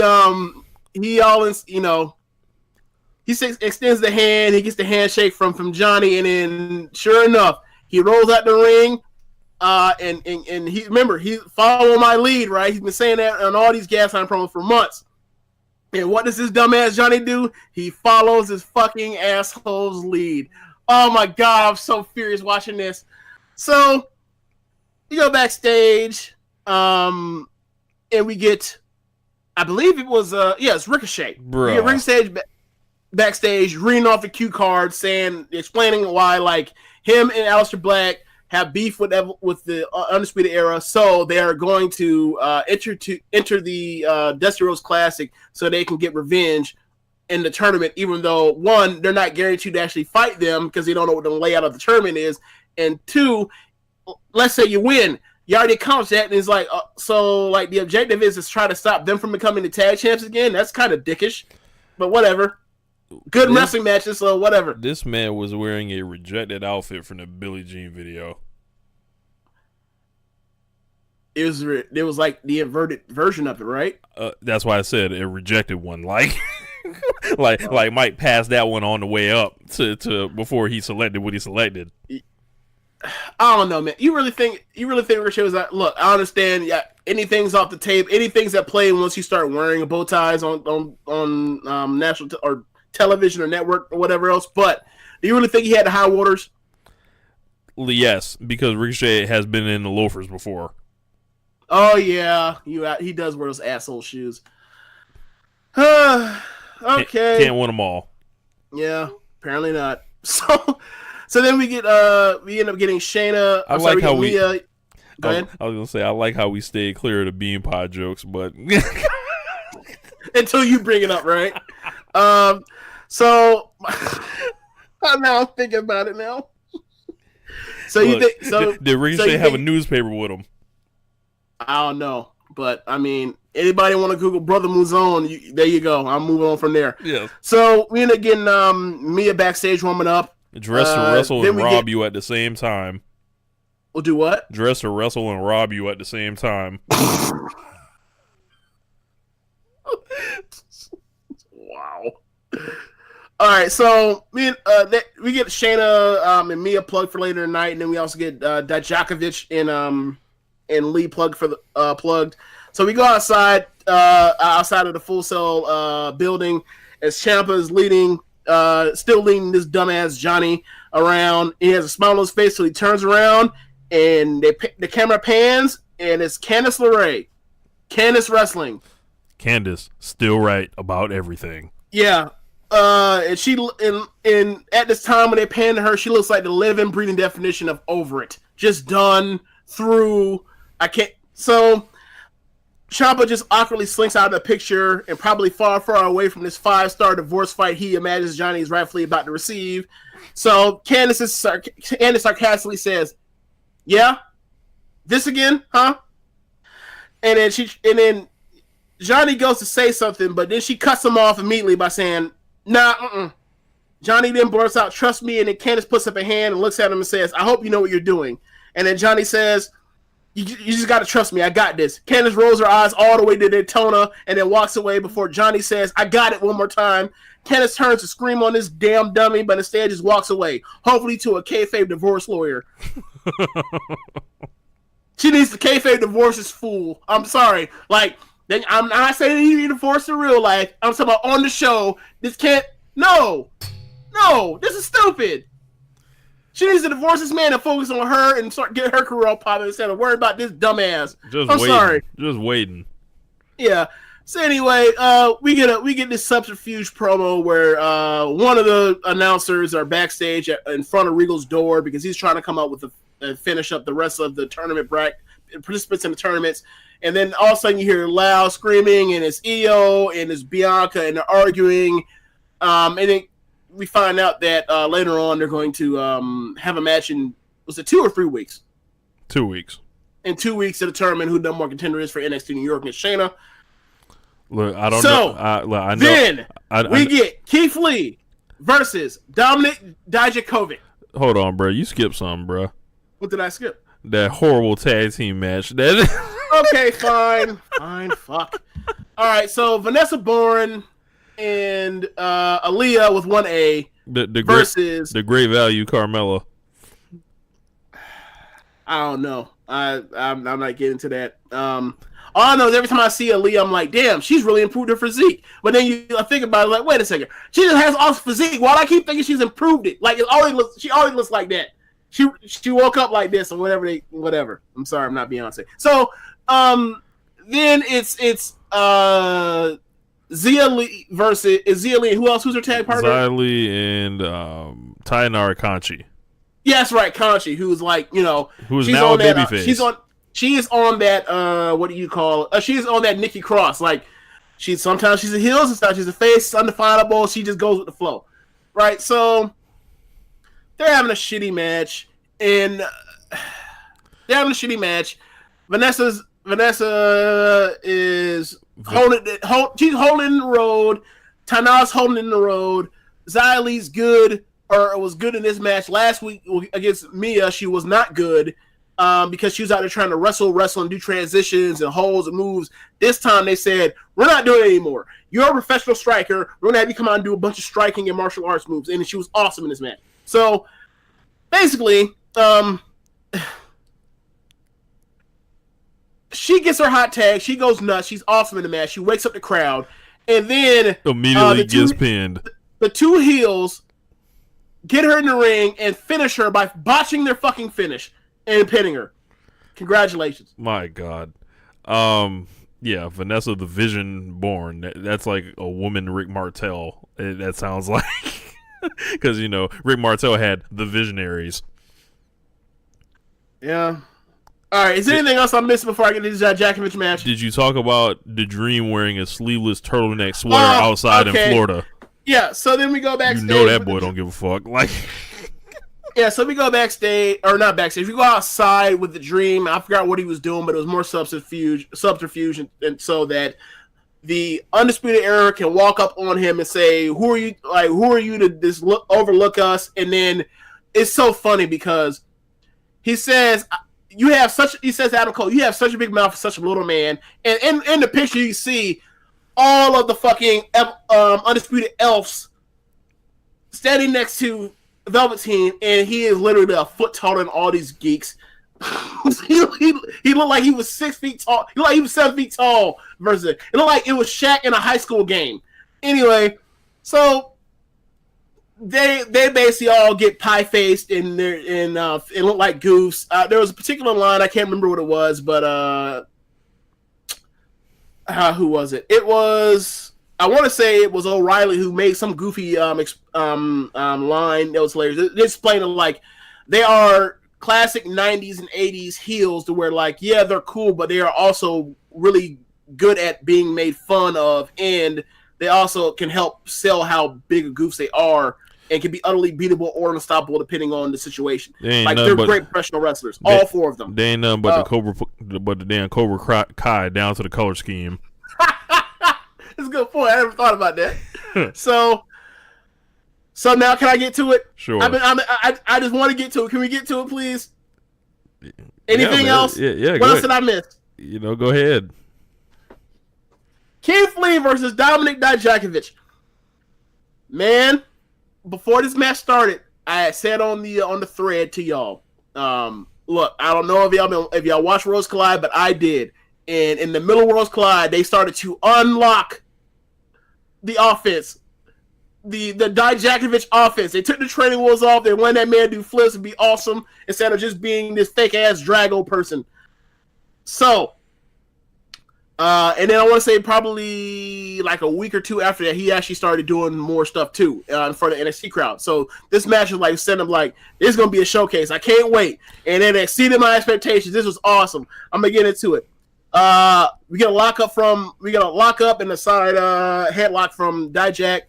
Lee shoots him off to the ropes. Dijak goes for a shoulder tackle, but neither man budges. So Dijak tells Lee to hit the ropes, so Lee does, and then Dijak tries to dive his feet to close real close to the ropes, but Lee front rolls over, and then Dijak charges, so Lee sidesteps and olays him. So Dijak hits the opposite ropes and comes back. Lee leapfrogs him. Dijak hits the ropes again. Lee goes for a hip toss, but Dijak lands on his feet after the hip toss. The crowd applauses. Keith Lee sells this as if he's kind of surprised that a person that big can move like this. You just wait. Lee is impressed. He extends a handshake, but Dijak shoves him and then puts his finger in his face. Keith Lee don't play that shit, so he immediately pops up Dijak onto his shoulders in front rack position. But then he goes backwards into the corner.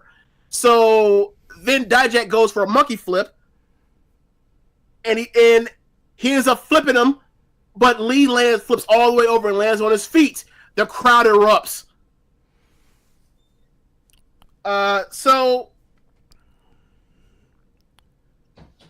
And they did the camera angle.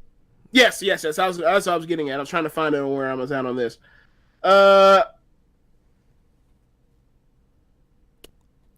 I'm lost right now. All right, okay, I'm lost. I figured out where I'm in now. Okay, so get the monkey flip. He lands on his feet. Dijak, we hear standing ovation from the crowds. Dijak slowly turns around, making a face that John Starks would describe as, "Did this Jew just did this?"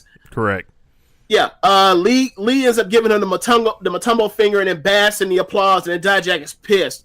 Dijak gets up and lands a big and loud overhand chop, but Lee no-sells it. Lee laughs it off, and then he hits big and loud double overhand chops that send Dijak to the corner. Lee charges in, but Dijak gets a boot up to the face. Dijak goes to the second rope, delivers a jumping elbow, and then some clubs and forearms. Lee fires back with a punch, and then blocks a punch from Dijak, and then lands a knockdown forearm shot that could have been heard all the way in Disney World. Lee charges and lands another large forearm in the corner. Lee ends up front rolling Dijak, goes to the middle of the ring, hits the rope, comes back, and then hits a shoulder tackle that sends Dijak flopping like a salmon going upstream. The crowd applauses again. Lee goes for a back suplex, but Dijak flips all the way over and lands on his feet. We get more forearm shots and chops from Dijak. Lee ends up blocking a punch, but Dijak this time lands a super kick and then a sit-out chokeslam bomb for 2. The crowd chants both these guys. Dijak then goes to the second rope again, and it goes for that same jumping elbow. But Lee catches them with another set of big, loud, double overhand chops that lands. And then he ends up landing a huge, fully extended free accident for a near fall. The crowd chants NXT. Lee charges at Dijak, and Dijak actually gets him on the apron. He ends up nailing Lee with some more big and loud strikes, and then he hits the opposite ropes, comes back, charges, and then lands a huge tornado front kick that finally knocks Lee off to the apron on the floor. Dijak still can't believe that this dude's on his feet still. So then he hits Acai moonsault on Lee, and they both lay on the entrance ramp. That shit was nuts. We get a standing ovation from the crowd. Neither man could get him back into the ring before 10, so we both get a double count out draw. The crowd boos the chance, let them fight, because this isn't a counter straight out of a Godzilla movie. We end up getting a shot of Lee and Dijak, both angered that neither could put the other one away. During the replays, you can hear the crowd chanting to restart the match, and they want Regal because they want more Mothra versus Godzilla. Then the Geek refs assemble to try to keep them away because they're afraid they'll tear down the building. So then Dijak leaves saying, "I'll see you later." Pray to God he sees him later. So 2 things about this match. So there's a really great cut of a 3-minute highlight reel of their PWG match from 2017 that is insane and makes you feel like you watched the whole match when you saw it. And B, this was like an old school finish, and I hope these guys wrestle at TakeOver. See, now the thing for me is, and that's the same thing that Jeremy said. For me, I don't know if they can hold it off. I mean, they should, but can they? And also, you thinking with the added Walter and Dunn match, will there be room? There might not be. I mean, I'd love for them to do it because that'd be a great opening match. That'd be an incredible opening match. My other actual point: Fire Baron Corbin. What is he doing on the roster? Oh my God! After you watch these guys, that goes without saying. Yeah, man. Like, Yeah, man. Like, this was. I don't even know how long this match was, but it was short. But this thing was excellent. Like, yeah, it was like 6 or 7 minutes.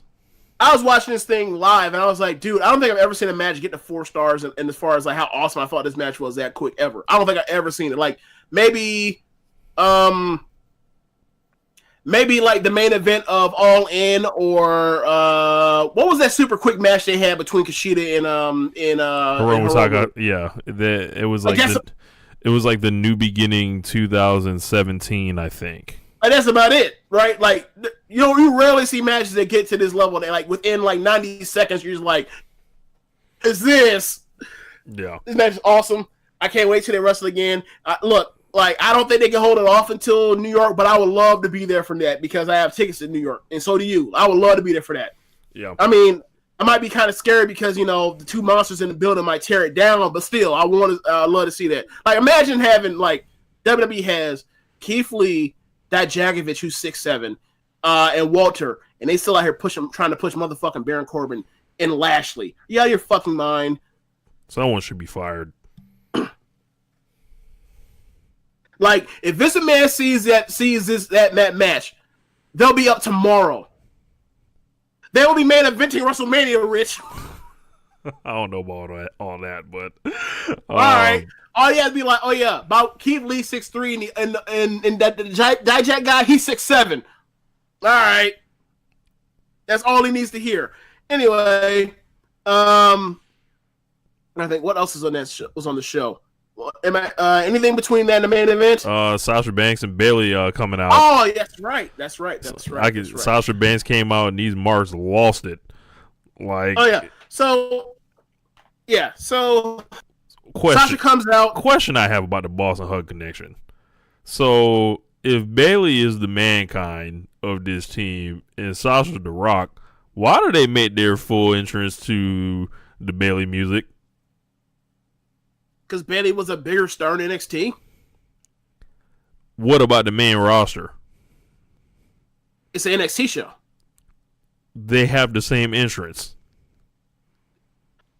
Oh, okay. In that particular situation, when I used to think, okay, so Sasha's the biggest star, so you play her music first. So then why don't they do that for the? No, the thing is, like, you get the pop to come out, and then Bayley is the one that's struggling on the main roster more than the other one. So she's trying to get the cosign, like, oh, my friend too. Now it's a little bit more even because of like the way they've done these matches with like Bayley having to kind of carry the team over the last few weeks. So like now they're more like on equal footing now. But like before then, it was like, look, it's Sasha, and she's bringing out her sick friend. That's kind of what it was. She bring out her sick friend. Like, please be nice to her sick friend. So Izzy was crying out there, James. Hey, yeah, bro. Let me. I got it. Just give me a second. I got a question for you when you start talking about that. Okay, so I'm gonna repeat exactly what I said on the in the one with Caleb. So we end up getting them out there. Sasha comes out, then Bayley comes out. Sasha comes out. She gets a pop like a god. Bayley comes out. It's damn near like Stone Cold Steve Austin just came out. This fucker. So they come down. They see Bayley. The crowd's chanting "Welcome back." I'm saying they see Izzy. Izzy and Bayley hug. Izzy's crying. James Boyd is crying. You're crying. It's like the greatest feeling ever. It's like this homecoming is back. Like it's almost like so-and-so made it out the hood. They made it to the league. They made some money, and now they back for the first time forever. It was almost it was like you ever heard of the Adrian Peterson Day? Yes. Like once a year, they go to Palestine. They throw a parade for Adrian Peterson. It was like that, except like this was the first time they did it, and they didn't know if they were ever going to do it again. So they were so happy to see them. So I get my question was, so when Izzy retires Bayley, will you cry?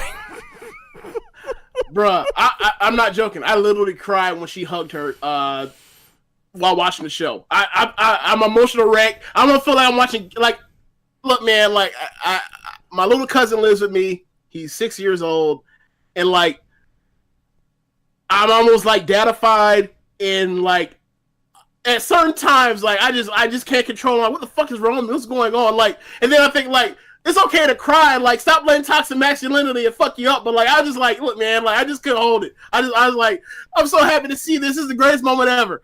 This often happens with NXT. Well, like, yo, this is awesome.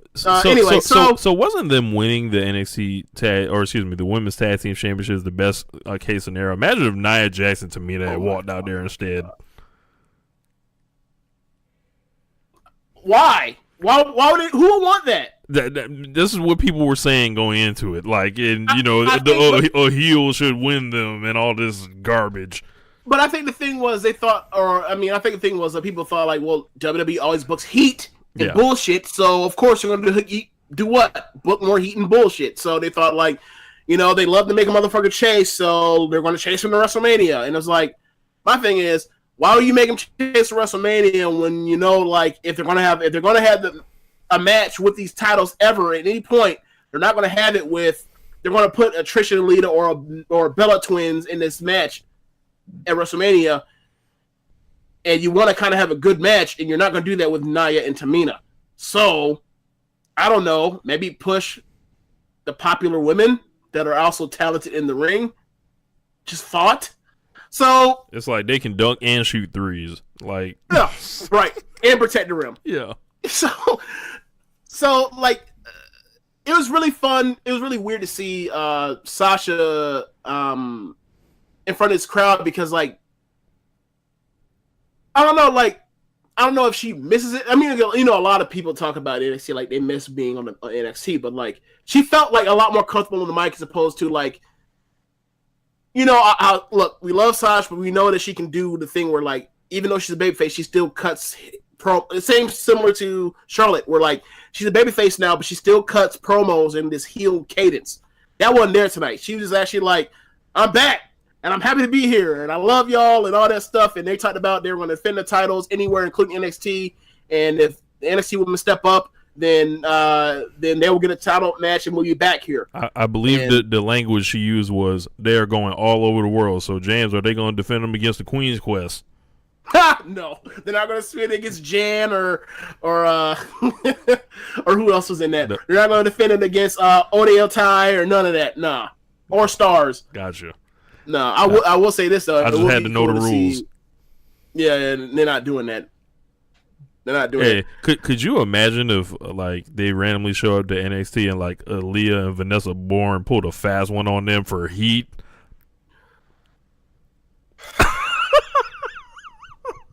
I saw that shit because like I thought about the one women's tag team match that was on this show, and then I saw Sasha and Bayley, and I'm like, So you coming down here to fight them? Like, I hope not. Shit. You know good and well who they're going to wrestle. Why are you even playing like this? You know it's going to be the Sky Pirates or... You can't trust these people. That's why. I mean, I can trust them on NXT more than I can hit on the main roster. Are you saying that the main roster is booking it? Is that what you're saying? I would assume so. God. Well, let's shake it up a little bit. Thanks, Rich. Like my thing is this, right? You can't be out here having Mandy and Sonya around, and they're both light years beyond Aaliyah and Vanessa, and then not actually like let them win the belts, even though they're more well known. They've been on the roster for the main year, and they're actually light years beyond. Like, why would you do that? All of this makes sense, and then you remember they just pull up Lacey Evans out of nowhere. So Jesus Christ, this is well within the universe. Good point. Anyway, I'm moving on from there. So, Mia Yim versus Shayna Baszler. I thought this match was great, or very good for a short match. I emptied my pockets during Mia Yim's entrance just to be safe. Oh yeah, yeah. What do you think of her new music? I thought it was some crank. Do you like it more than the music she came out with before this? I don't remember what she came out to before. I mean, it's just instrumental. Yeah, it's always good when someone gets a theme. Keith Lee got new music too, which is like awesome. Yeah, but Keith Lee's rapping on his own thing. Like, how real is that?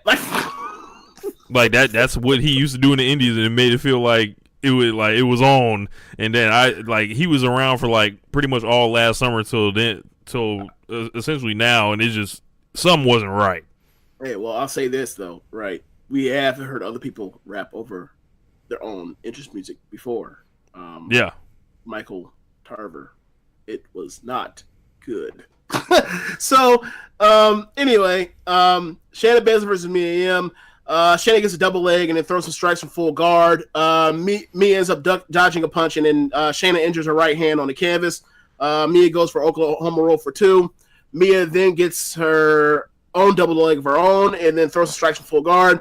Shayna rolls out the ring. Mia hits the ropes and then lands a tope. Suicida. Mia whips Shayna into the steel steps, but Mia's bad right, and then puts Shayna's bad right hand onto the steps and then stomps on it.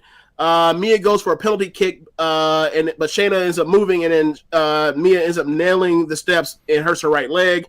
Shayna rolls Mia into the ring and then stomps on Mia's bad right leg and then slaps on a brutal-looking knee crank that as Mia screams in agony. It's almost full circle because like that knee crank looked exactly like the one that Cesaro was putting on Sammy in the takeover match, the arrival match. So Mia kicks Shayna's back trying to escape, so Shayna flips her around, and then like Shayna stomps her ankle, or should I call it Dakota Stomp? Which one do you want to call it? Shayna or Dakota Stomp? Which one? I'll just go with the Shayna Stomp because all right, we'll let Dakota recover in peace. Yeah, get well soon, geek. And so Shayna tells the ref to ask her if she'll quit, but she doesn't. So Shayna gets Mia's back and then goes for a choke, but Mia grabs Shayna's bad right hand and then is escaping. Mia then goes for that knee stunner deal that she has, but Shayna turns into a heel hook. Mia gets the ropes, but Shayna doesn't let go into the 4 count, and then Mia rolls out to the apron. So Shayna goes to get Mia, but Mia ends up necking her on the top rope, and then she lands a Xavier Rose looking like bottom rope springboard to tornado DDT. And then Shayna is down in the corner, and Mia charges, but her bad leg gives out. So Shayna gets up smiling, and Mia tells Shayna to give her a running knee. So Shayna charges, but Mia rolls out the way, and then schoolboy Shayna for a 2 count. Mia lands a headbutt and strikes, but re-aggravates her leg with every strike she throws to that bad leg, including the Pele kick that drops Shayna, but she takes so much time to recover from her leg that she only gets a 2 count. So then Shayna lands some strikes and then hits her gut-rich suplex slam for a 2 count. Shayna lands a couple of mid kicks and then goes for a 3rd, but Mia catches her and gets underneath, and then lifts her up into power bomb position, and then lands a big setup power bomb for 2. So from there, Mia then ends up getting caught into the choke, and she goes and actually tries to escape with the bad hand again on Shayna, but this time Shayna ends up basically wrapping up her legs and straight jacketing her legs so she can't get it, and then she ends up locking in the the Careful clutch, and Mia has no choice but to tap out. So yeah, in wrestling, you can like use your mind or your body to have a great match. This was a battle of minds as much as it was physical. The hand setup, the foot setups, and all the way down to the finish where they pull the arms back. And it's funny that you conflated the Coquina clutch and the Karafuda clutch, because I'm like, man, Shayna's kind of like the Samoa Joe of the women. And Mia Yim continues, like, she's like the thinking woman's wrestler. She comes up with new ways to cover for her lack of athleticism every time I see her, and I thought the finish was incredible by Shayna.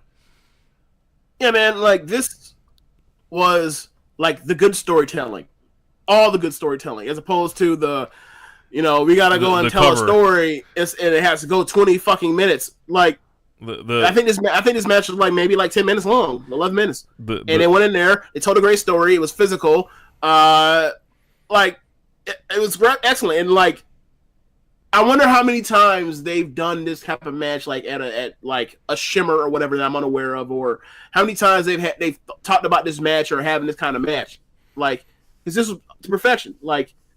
I saw this match on the lineup for the main event. I was like, oh no, because Shayna's good, but if she has somebody that she can kind of bully, and I mean they had that good match in the first Mae Young Classic, but. That had been a while ago, so I didn't know if they could do it. This is better than that match from I remember, a lot better. So, I mean, both matches were good, but I thought this was a very good match. I thought the first one was just good. Yeah, overall, man, I thought this was a fine show of NXT. Yeah, man, I really enjoyed the show. I mean, and another thing is it's an hour, people in and out quick, whatever else. They had 4 major things that get into, and they all gotta we gotta make this shit make sense with what happened on SmackDown and making DIY baby faces on Raw and SmackDown. They accomplished that. They got over these 2 new people they need to get up because they're gonna lose. Aleister Black and Ricochet and Ciampa and Gargano in the next few months. They got a match out of Shayna. And also they showed up and showed a new agenda of bringing in, former, and we're having a homecoming, and I thought it was great. Yeah. And, they booked a couple matches coming up with Io and Bianca. I'm sure Riddle will be showing up again in the tapings. What do you think he's going to do at TakeOver? I know, but I'm not going to tell you. Is it going to tell you everything that's going to happen by a spoiler or no? I mean, well, I think I know who it is. I mean, maybe, I don't know. he has a match. Let's just say that he has a singles match, and it's gonna be interesting because there's not a whole lot of experience there. So, and that probably will give it away, but. Yeah, man, so make sure you guys are rating and reviewing us on iTunes, Podbean, wherever you guys listen to us. Tell your friends about the Social Suplex Podcast Network. Be sure to check out our friends at powerslam.tv, the sponsor for this program. Links in the annotation. If you're a fan of independent wrestling, they have over 4,000 hours of footage from all over the world. You can use the code Social Suplex to get your free month's trial. Don't forget to visit us on Pro Wrestling Tees as well, www.prowrestlingtees.com/Social Suplex. Pick up your One Nation Radio shirts, your Keepin It Strong Style shirts, your Ricky and Clive Wrestling Show shirts, and as well as the Social Suplex Podcast Network overall shirt. And then give us another visit over on patreon.com/One Nation Radio, where you can follow the road to 173-0 as I'm going there. So it's about time to do another episode on that. So this will be the 5th episode. Goldberg's a superstar already at this point, by the way. Oh, yeah? Yes. Well, how far are we in at this point? So I believe he's in the 20s, if I'm not mistaken. Wow. So it's the end of January 98. Okay. All right. So Make sure you guys are checking out all the other shows here on the Social Suplex Podcast Network. Of course, One Nation Radio here on Sundays. Keeping It Strong Style with Jeremy and Josh. All Things Elite on Saturdays. The Omega Luke Wrestling Podcast on Mondays and Thursdays. Grown Men Watch This Shit every other Wednesday on the Social Suplex Podcast Network, as well as the Ricky and Clyde Wrestling Show on Wednesdays. And also Fridays, James with NXT, Then Now Forever. So, anything else, James, before we get up out of here today? No, I will let the people know that I will not be taking this copious amounts of notes or detailed notes again. I will cut this thing down. My plan for the show is for it to be basically 10 minutes for every hour of a week that we have. So if it's a 2.5 hour takeover, we're going to shoot for that show being covered in like 25 minutes or less. And then takeover, the normal NXT is, an hour. So that we should be able to get through that thing in like 10 minutes or 15 minutes, whatever else. So like, this was just a trial process. I wrote a bunch of notes, so I didn't want to miss anything. And then, I wrote all these notes. I was like, well, I may as well use these things. So, but in the future, we will not be going through all of this. Yep. So this was a lot of ground setting we had to do because of letting, kind of people that don't remember where things were just a starting point. So we had to kind of detail it for people. Yep. But yeah, man, we will be back on Tuesday night on LOP Radio with our Raw and SmackDown review, and keep rocking with us on the road to WrestleMania. And we've got some big Social Suplex news coming shortly, so stick with us. We will see y'all next week. Peace. Later. Thank you for listening to One Nation Radio. We'll see you next time.